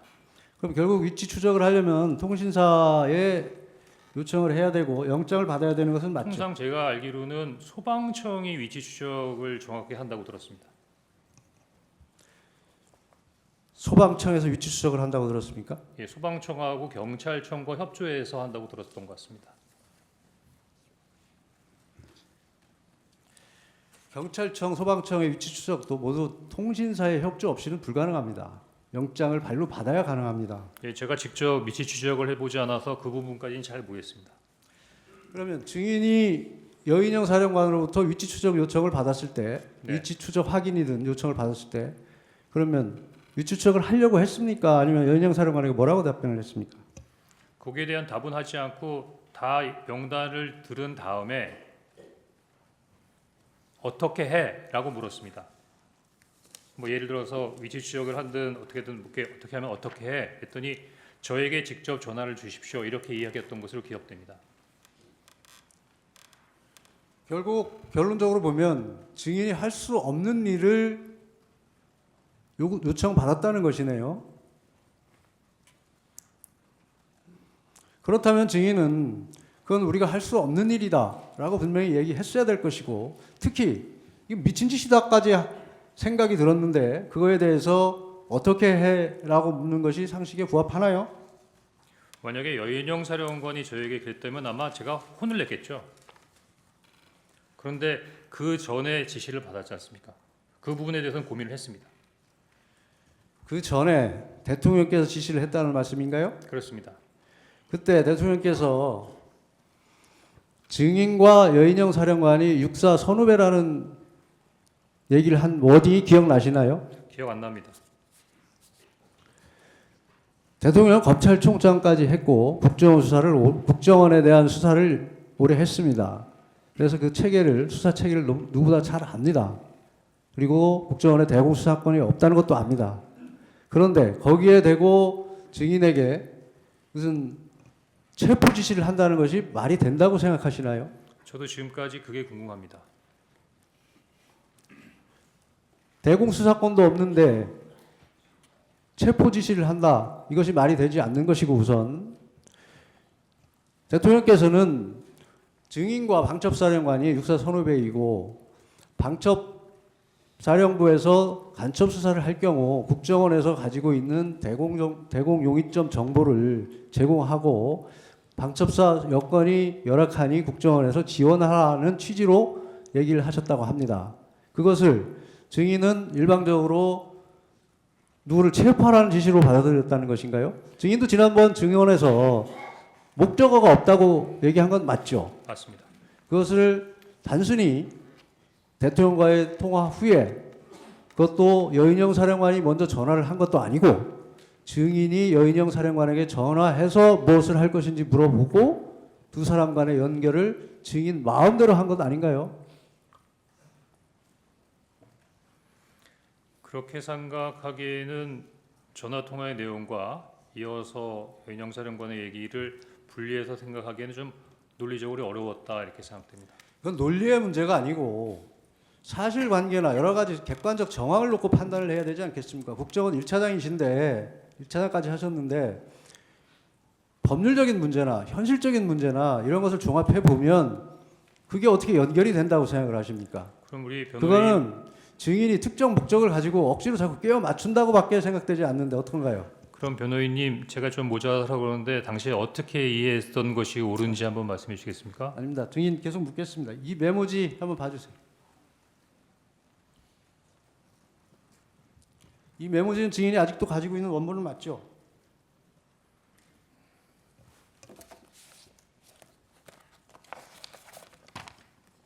예, 가지고 있습니다. 이 메모지에 다시 아까 2차인지 3차인지 증인이 얘기하는 그 메모지에 조혜주, 양정철 두 사람이 또 추가됩니다. 네. 이건 언제 기재한 건가요? 아까 말씀드린 대로 12월 11일 오후에 검찰 조사를 받으면서 검사가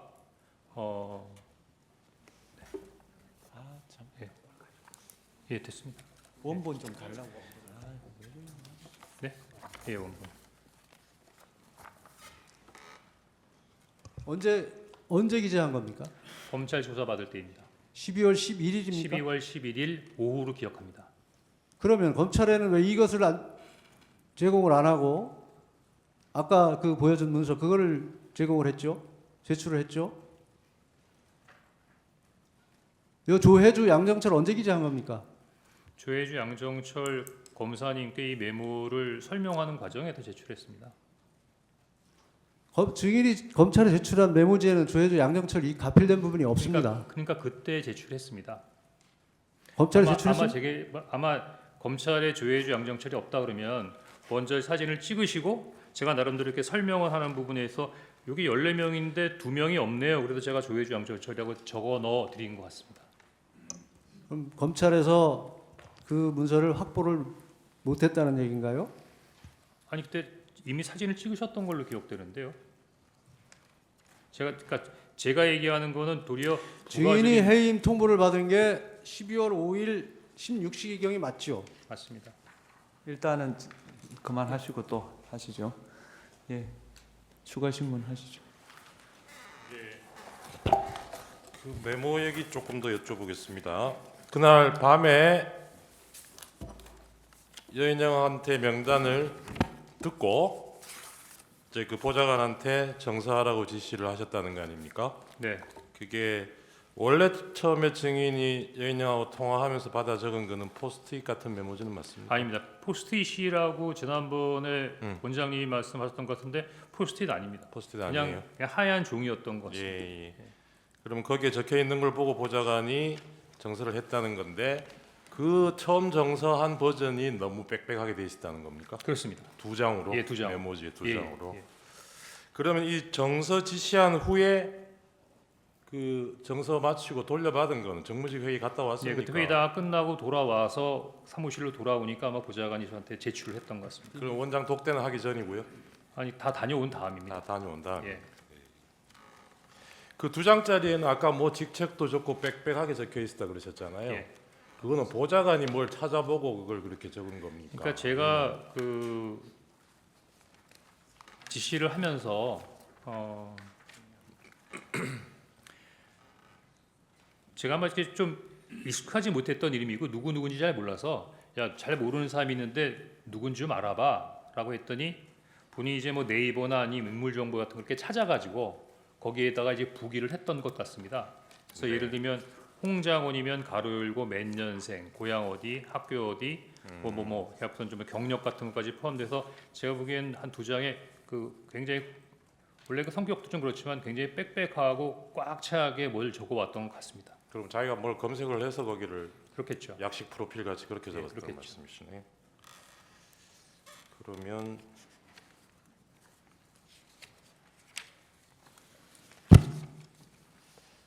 아까 대통령한테 그날 처음 전화 받았을 때 있잖아요. 네, 이게 전화를 드린 거죠. 처음에는 못 받았고 대통령이 전화했을 때는 못 받았고 8시 22분에는 제가 전화를 드린 드렸고요. 거죠, 그죠? 그때 예, 그때 이제 첫 통화를 하신 거 아닙니까? 네, 그때 대통령이 증인한테 원장은 미국 가 계시죠? 뭐 이런 질문을 하던가요?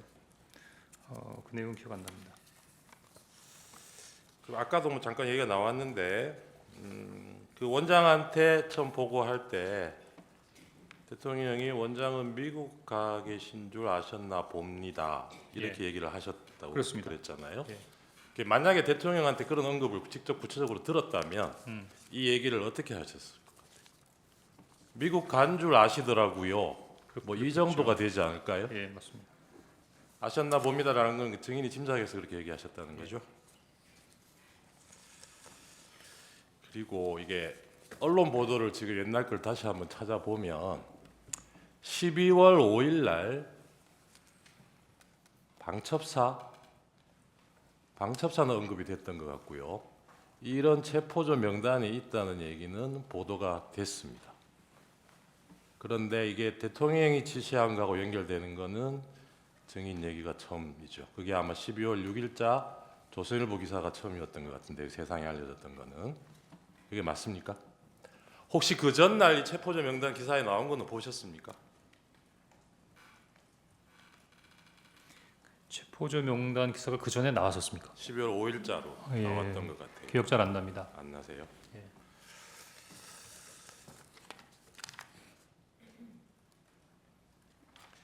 그 아까 박선원 의원하고 카톡 주고받고 사진 보내주고 하셨던 거는 그게 직접 만났다는 얘기는 제가 지난번에 그 아마 안 만났습니다. 예. 조태영 증인 신문 때 재판관님이 물어보셔가지고 저도 그때 상대방 그 신문사항이 워낙 늦게 나와가지고 급하게 사실 확인을 하느라고 소추위원실을 통해서 확인을 해보니까 그날 뭐 말씀하셨던 대로 그 다른 일정이 있어서 정보위 설명 때는 박선원 의원이 원래 간사인데 못 오셨고 네. 그래서 나중에 나한테도 설명을 해달라 요청을 해서 네. 그래서 저는 그 부분을 이제 당연히 뭐 만나서 설명을 들었겠거니 하고 그렇게 말씀을 드렸던 건데 그건 제가 좀 오해가 있었던 부분이고 만나지는 않고 카톡으로 받고 사진도 카톡으로 보내주셨다는 거죠. 그렇습니다. 네.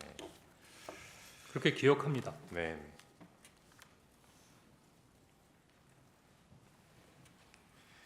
증인 처음에 대통령한테 전화 받고 이번 기회에 싹 다 잡아들여라.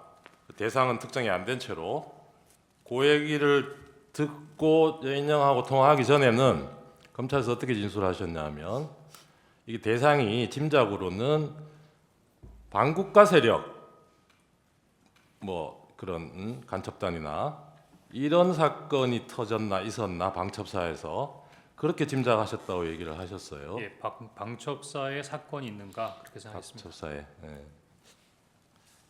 그런데 그날은 아마 그럴 경황이 없었을 테고 나중에라도 이 대통령 비상계엄 선포하는 대국민 담화문 찬찬히 한번 보신 적 있습니까?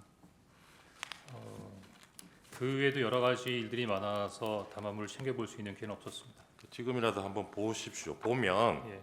계엄 선포 이후로 반국가 세력이라는 말을 한 4-5번 쓰고 있습니다. 그리고 어떤 때는 국회라고 하기도 하고 민주당이라고 하기도 하고 어떤 대목에는 반국가 세력 앞에 종북이라고 붙여져 있어요. 이 반국가 계엄 선포문하고 연결시켜 보면 증인이 처음에 그 짐작했던 반국가 세력이 여인형한테 들은 명단하고 다른 얘기가 아닌 것 같거든요. 그런 생각은 안 해보셨어요?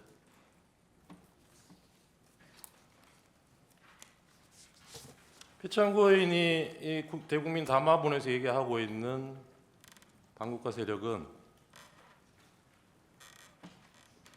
글쎄 그 증인은 뭐 그 당시에는 그걸 모르셨다니까 나중에라도 한번 보시고 예. 판단해 하겠습니다. 보십시오. 네.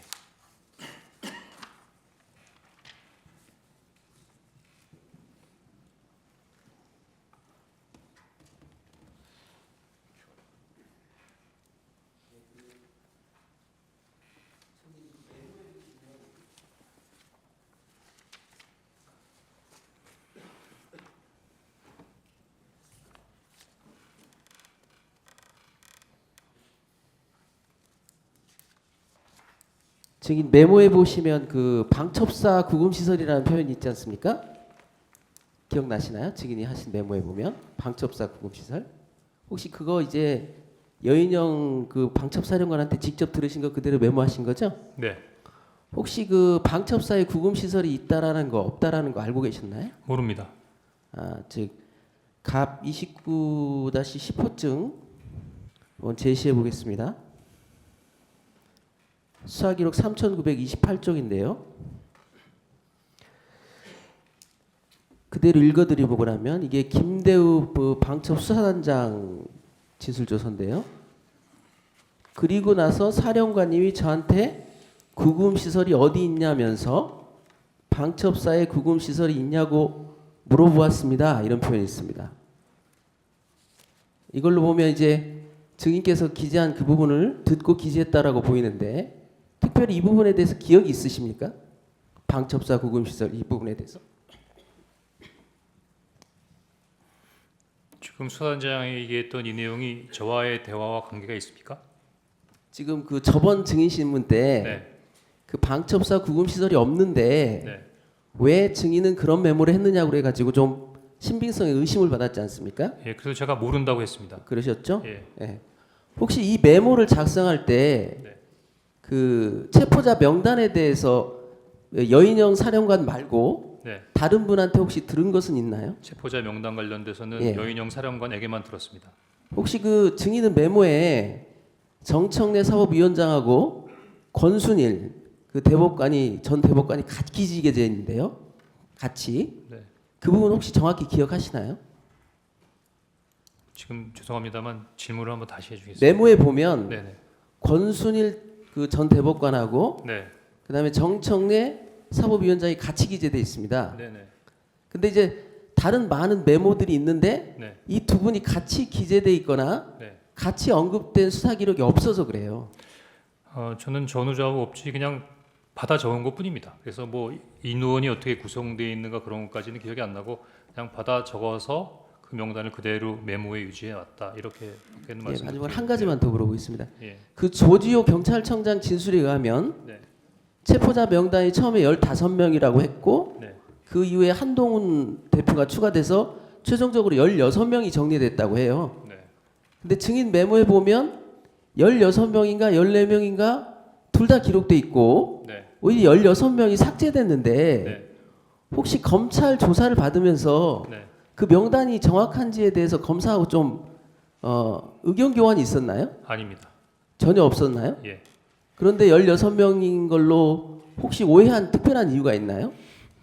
제가 첫 번째 메모를 하고 두 번째 메모를 옮겨서 다시 한번 복기를 하는 과정에 제가 말씀드렸지만 4일 오후에 이렇게 쭉 보다 보니까 그 다음 날 굉장히 바쁘게 지나갔지 않습니까? 근데 12명의 명단은 확보가 돼 있어요. 근데 2명은 확실히 들었어요. 근데 12명의 명단도 한 10명 정도밖에 안 적었기 때문에 10명 적고 생각나는 거 2명 더 적고 2명은 생각이 잘 안 나고. 근데 가만히 생각해 보다 보니까 그 순서로 뭐 그 이후에 몇 번 더 있었던 것 같은 그 잔상이 좀 남았던 것 같아서 혹시라도 내가 지금 현재 기억하는 건 14명인데 16명까지도 불러준 게 아닐까라고 추정했던 겁니다. 그러니까 그때 이제 여인영 방첩 사령관으로부터 들은 명단이 네. 혹시 16명이 아닐까라고 본인 스스로 그렇게 생각한 적이 있었다는 거죠? 예, 그런 생각한 적이 있었습니다. 네, 이상. 예, 몇 가지 드리겠습니다. 아까 저 피천구인 대리님께서 이 메모를 그 다음 날 뭐 다시 작성하고 한 게 비상계엄은 이미 해제됐는데 그래서 이걸 다시 뭐 사용할 일도 이용할 일도 없을 것 같은데 왜 그런 작업을 했느냐 이런 취지로 물으셨는데 이게 비상계엄이 해제됐다고 해서 대통령이 이런 사람들 체포 지시한 일도 없어지는 건 아니겠죠. 예. 그게 뭐 나중에 이무렵의 증인이 벌써 이걸 세상에 알려야겠다는 생각을 하셨는지는 모르겠는데 뭐 나중을 위해서 기록을 하는 의미는 충분히 있었을 것 같은데 그런 의미로 하셨던 거 아닌가요? 정보기관원의 특성상 뭐를 들으면 기억하거나 메모하거나 알려고 노력하는 부분이 습관이었던 것 같은 거고요. 네. 꼭 정보 수집을 하는 부분의 모든 부분이 이 정보 수집을 하면 요 다음에 뭘 해야겠다라는 부분에 있어 생각을 하고 하는 건 아니니까 네. 어떻게 보면 그냥 들었던 부분에 특이하면 메모해놓고 뭐 알겠습니다. 이랬던 부분이 아닌가 싶습니다. 그 국정원에서 지난번 증인이 증언하고 난 뒤에 이 보좌관들하고 이 메모 작성 경위에 대해서 자체 조사를 한 것 같아요. 지난번 지난- 조태영 원장이 나와서 그렇게 증언을 네. 했거든요. 네, 그 조태영 원장도 인정한 부분이 나중에 그 다음 날 작성된 그 메모지하고 전날 증인이 원래 메모지나 정사시킨 거기에 인원수가 거의 일치한다는 것은 국정원에서도 확인을 했다 그래요. 그러면 이게 메모 버전이 뭐 몇 개 있지만 그 내용은 동일하고 그 다음에 여인영이 얘기한 상대방이 증인뿐만이 아니에요. 지금은 뭐 아시겠지만 저 부하 군인들도 있고 조지호 경찰청장도 있고 그래요. 그게 지금 14명, 뭐 15명, 16명 한두 명 차이가 나기는 하지만 앞에 뭐 12번째까지는 똑같습니다. 이게. 그런 내용이 확인되는데 지금 피천구인이 문제 삼으시는 통화 장소가 어디였고 메모를 어디에 했고 이게 이 메모의 신빙성하고 무슨 관계가 있는지 저는 잘 모르겠거든요. 정보를 많이 다뤄보신 분께서 어떻게 생각하십니까? 저는 지금 여러 가지 오해나 여러 사람들에 대해서 이야기를 하는 과정에서 보좌관한테 정설한번 스키 천만다행이라고 생각합니다. 만약에 제가 혼자만 가지고 있었고 혼자만 썼다면 누가 제 말을 믿어주겠습니까?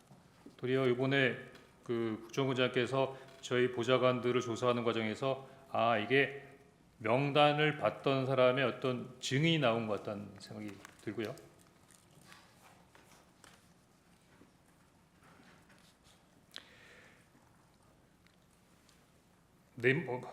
내비를 할 때도 스코프가 나오는데 결국 이루어진 것은 국정원 청사 내입니다. 제 사무실에서 3분 거리에 떨어지는 원장 집무실, 그 원장 관저, 그 선상에서 이루어진 거거든요. 네.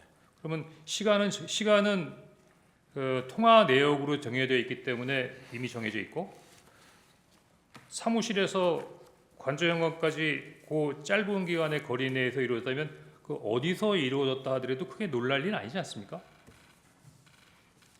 네, 이상입니다. 질문 재판부에서 하겠습니다. 예, 승인.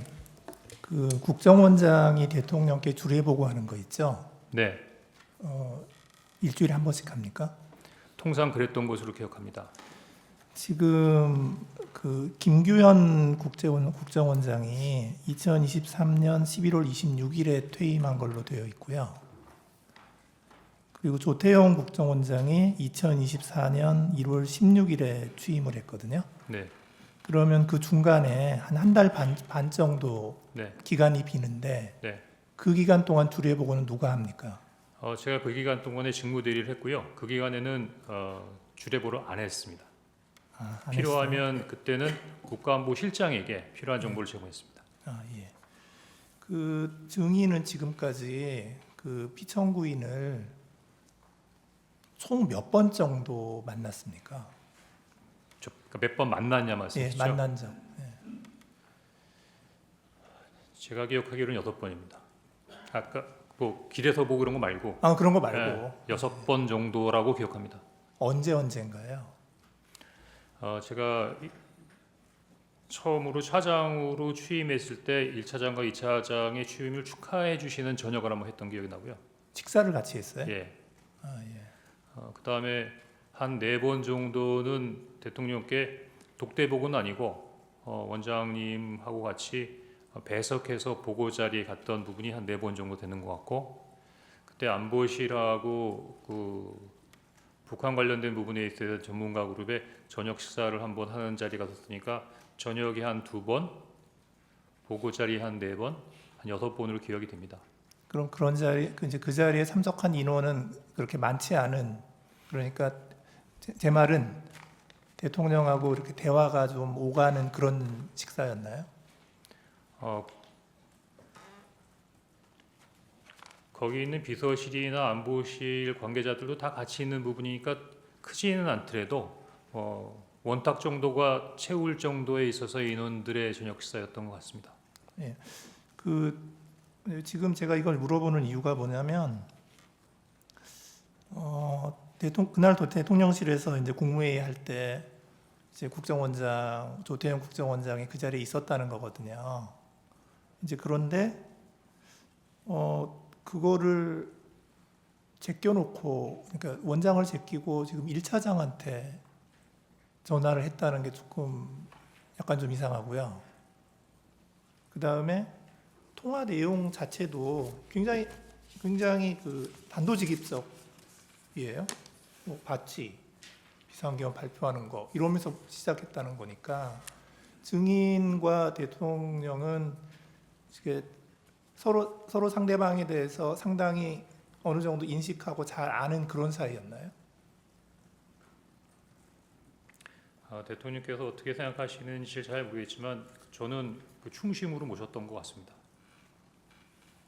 아니요, 그런 거보다는 이렇게 뭐 이런 대화가 좀뭐 전혀 뭐 초면에 이런 얘기 하기는 어렵잖아요.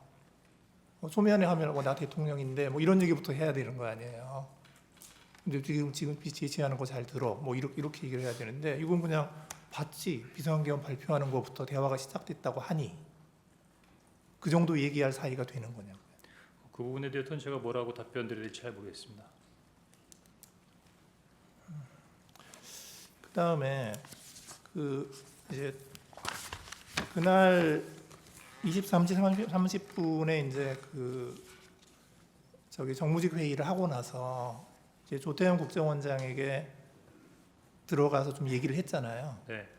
그때 이제 대통령께로부터 전화 받았습니다 하고, 대통령이 원장님이 미국 출장 가셨는지 아셨나 봅니다 하고, 뭐 방첩사 지원하라고 하십니다 뭐 이런 얘기 쭉 했잖아요. 네. 그런데 이제 그때 조금 이상한 거는 그때 국정원장께서 뭐 놀라거나 그거 무슨 일이야, 그거 어떻게 된 거야 하고 좀 자세히 설명해봐, 뭐 이런 식으로 대화가 오갔나요? 일체 답변이 없으시고 방금 말씀하신 것처럼 거기에 대해서 반응하지 않으셔서 사실 좀 당황했었습니다. 놀랐나요? 아니요, 안 놀랐습니다. 그러니까 조태영 원장이 안 놀랐다는 거죠. 네. 그럼 뭐 증인은 그때 좀 어떻게 생각을 했나요? 왜 안 놀라시지? 뭐 이런 거에 대해서 증인의 생각은 어땠습니까? 뭐 마지막에 지침이나 방향을 달라고 얘기하는데도 불구하고 그냥 자리에서 일어나시는 걸 보면서 나하고 이제 이 부분에 대해서 구체적인 부분으로 얘기하고 싶어 하지 않는구나라고 느꼈고, 당시에 통상 공직에 있는 사람들은 보고를 받고 지시를 했다는 부분들은 그만큼의 책임이 있는 부분이기 때문에 이런 상황에서 그런 부분에 있어서 책임을 안 지시겠다라는 부분을 이해했습니다. 증인 말을 들어보면은 그 원장님 최소한의 지침과 방향은 주셔야죠라고 했더니 조태영 원장이 화를 내듯이 자리를 박차고 일어나서 더 이상 대화가 어렵다고 생각했다, 이렇게 증인이 얘기를 했는데 네. 그런 내용이 맞습니까? 그렇게 기억합니다. 조금 더 자세히 설명해 줄래요? 그때 상황을. 어디부터 시작할까요? 그러니까 최소한의 그러니까 거기부터 얘기를 하죠. 방첩사를 지원하라고 합니다. 방첩사가 이재명, 한동훈을 잡으러 다닙니다.라고 얘기한 다음부터 예. 끝까지. 그래서 전화를 받았다는 부분하고 방첩사를 지원한다는 내용까지는 뭐 평이한 내용이라고 생각할 수 있는데 방첩사가 이재명, 한동훈을 잡으러 다닌답니다. 그러면 다소 놀라시거나 거기에 대해서 특별한 관심을 표할 거라고 제가 생각했거든요. 그런데 내일 아침에 얘기하자라는 말씀이 조금 당황스러웠고요. 저는 지금 지시를 받아서 뭔가 해야 된다는 생각도 있고 또 구체적인 부분의 내용을 알고 있는데 그런 부분을 원장님하고 상의하고 싶거나 아니면 보고 드려야 하는 상황에서 뭐가 딱 막힌 느낌이 들어서 아니 저기 기본적인 부분에 대해서 지침이나 방향을 주셔야 하는 말씀했는데 아마 그 부분에 대해서 조금 아침에 얘기하기로 했는데 뭐 이렇게 말이 많아 뭐 이런 식의 반응이시지 않았나 생각합니다. 예, 알겠습니다. 예, 감사합니다. 의견 진술 아니 의견 진술 기회 좀 들어보고 또 하시죠. 예. 의견 진술 기회 드리겠습니다. 의견 진술 기회 드리겠습니다. 먼저 저도 12월 4일인가 아마 4일인 거로 기억이 되는데 그 여인영 그 방첩 사령관이 그 조지호 경찰청장한테 뭐 위치 확인, 뭐 체포 이런 거를 부탁했다는 기사를 보고 저도 김용현 그때는 국방장관이 구속이 안 돼 있는 상황이어서 제가 이게 어떻게 된 거냐라고 물어본 적이 있습니다. 그랬더니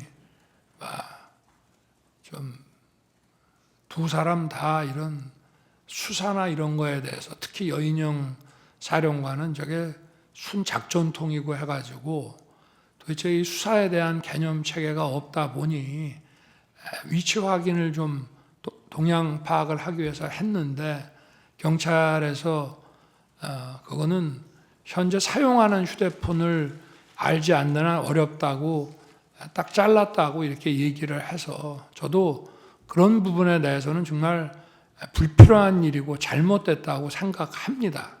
그러나 지금 이제 우리 국정원 1차장의 이 메모와 관련된 문제는 그런 차원의 문제가 아니고 저와 통화한 거를 가지고 대통령의 체포 지시라는 것과 연결을 해서 바로 이 내란과 탄핵에 이 공작을 했다는 게 문제입니다.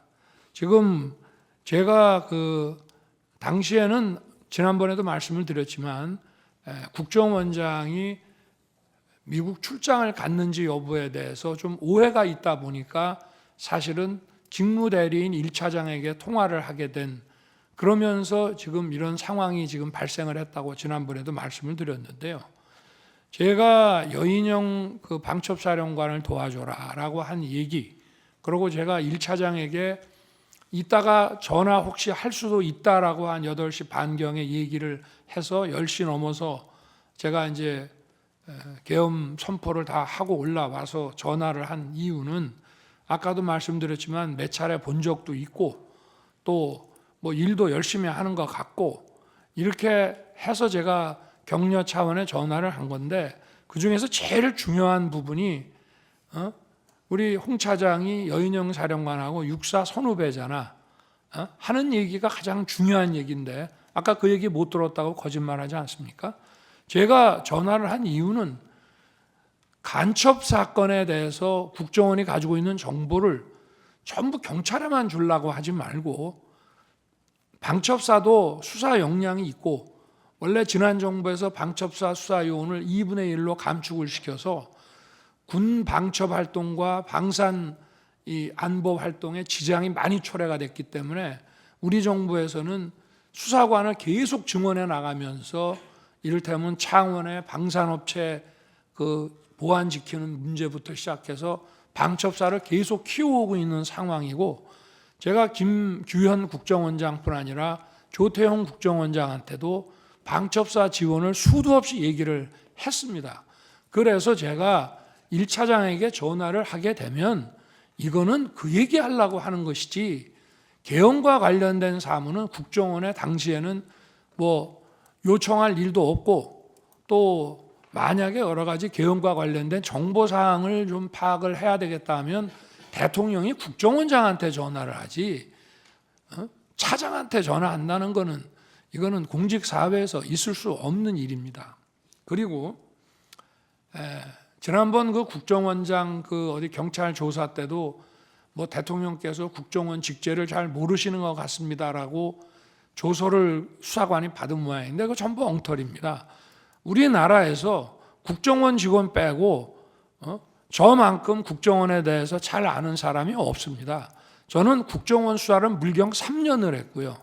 그리고 국정원, 방첩사, 경찰의 이 대공 역량을 보강하기 위해서 취임 이후에도 엄청난 노력을 했을 뿐 아니라 국정원 인사를 벌써 여러 차례 해온 사람이라 속속들이 저는 잘 압니다. 제가 1차장한테 이런 얘기를 한 것은 육사 선후배이기 때문에 좀 국정원에서 이런 걸 할 때 정무직 회의라든가 간부 회의 때도 좀 거들어 주라는 얘기를 이제 한 것인데 이거를 간첩을 좀 많이 잡아 넣기 위해서 정보를 좀 경찰만 주지 말고 여기다가도 방첩사에도 주고 지원을 좀 해주라는 얘기를 이런 무슨 목적 없는 체포 지시로 해서 그 여인영이 뭘 부탁도 안 하는데 대통령이 도와주라고 그랬다고 해서 이런 거를 받아서 여인영은 경찰에다가 물어보니 경찰이 어렵다고 하니 국정원은 뭐 미행이라도 하고 뭘 하니 그거 뭐 위치 확인하는데 좀 도움이 될까 해서 헌 얘기를 이렇게 엮어가지고 대통령의 체포 지시로 이거를 만들어냈다는 게 이 핵심입니다. 이게.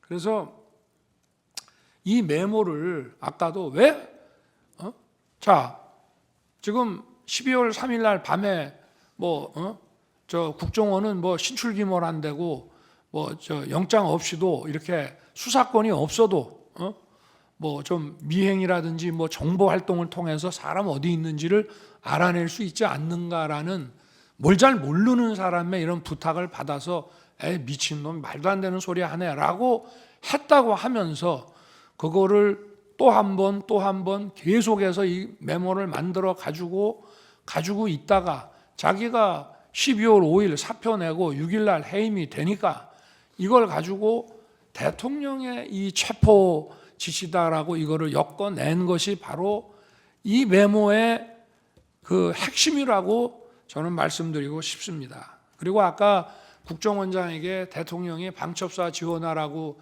했던 얘기에 대해서 국정원이 원장이 별다른 대답을 안 했다는 것은 제가 판단하기에는 저한테 하도 들었기 때문에 그 얘기는 맨날 하는 얘기니까 아마 내가 저 국외 출장 중인 줄 아시고 저 1차장하고 통화를 했다가 그 얘기를 하셨던 모양이구나 라고 저는 원장이 받아들였을 것이라고 생각하지 개헌과 관련된 별도의 그 어떤 지시였다고 한다면은 바로 저한테 아마 국정원장이 특달같이 전화했을 겁니다.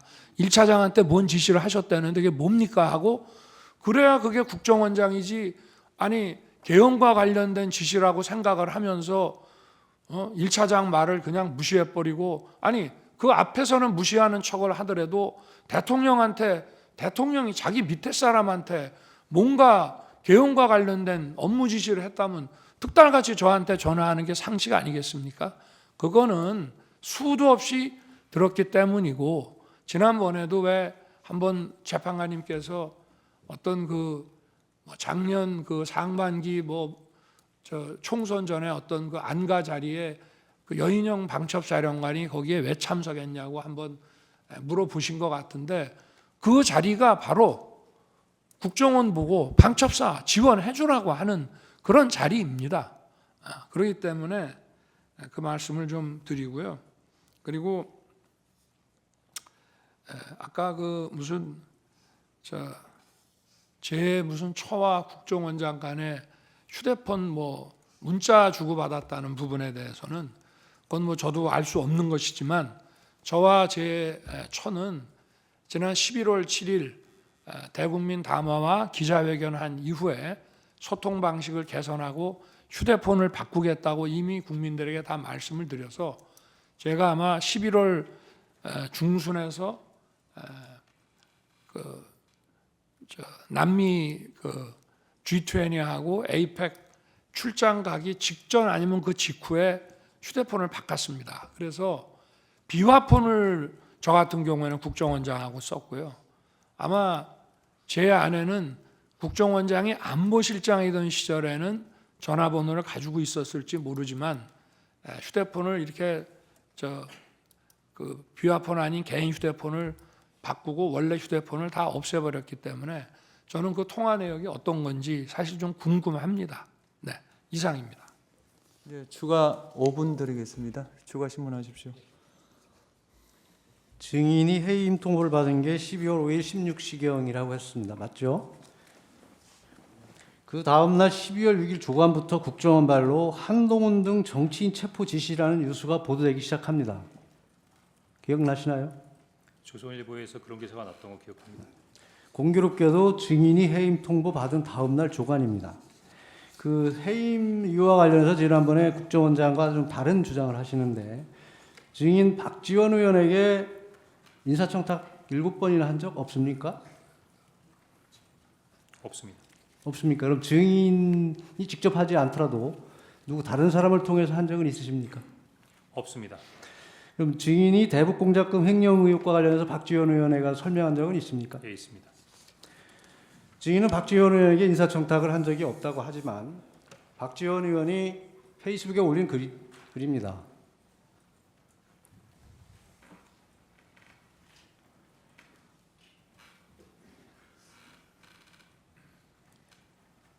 인사청탁이나 했다면 홍 차장을 질책했고 대북공작금 유흥비리 의혹에 대한 질문에 홍 차장은 대면 보고하겠다고 답변했다.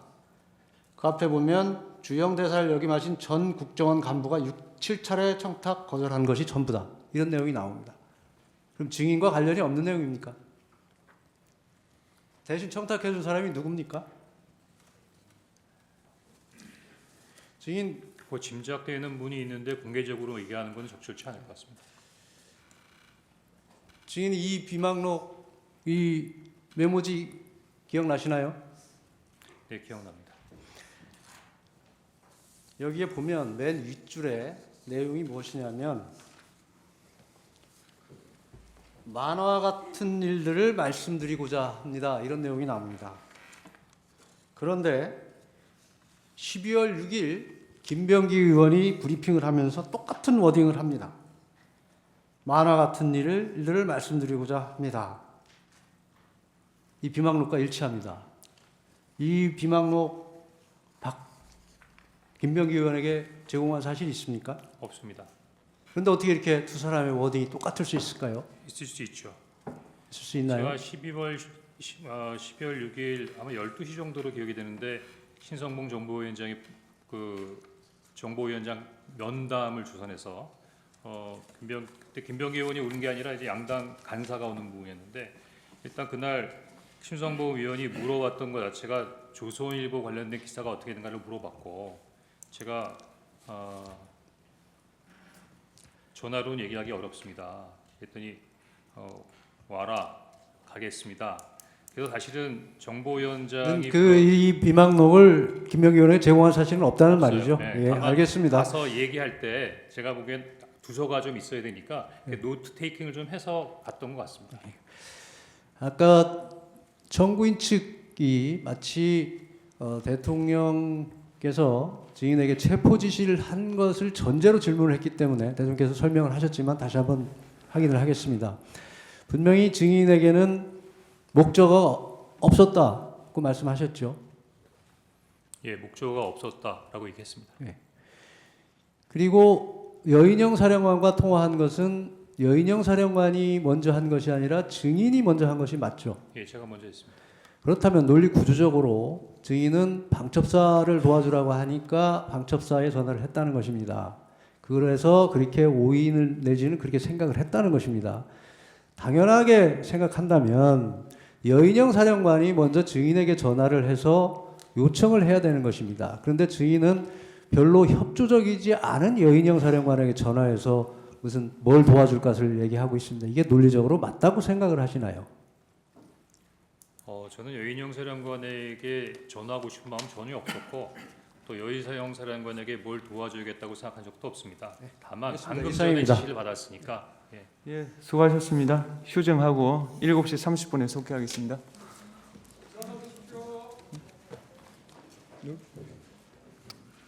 뭐라고? 예, 돌아가십시오. 예.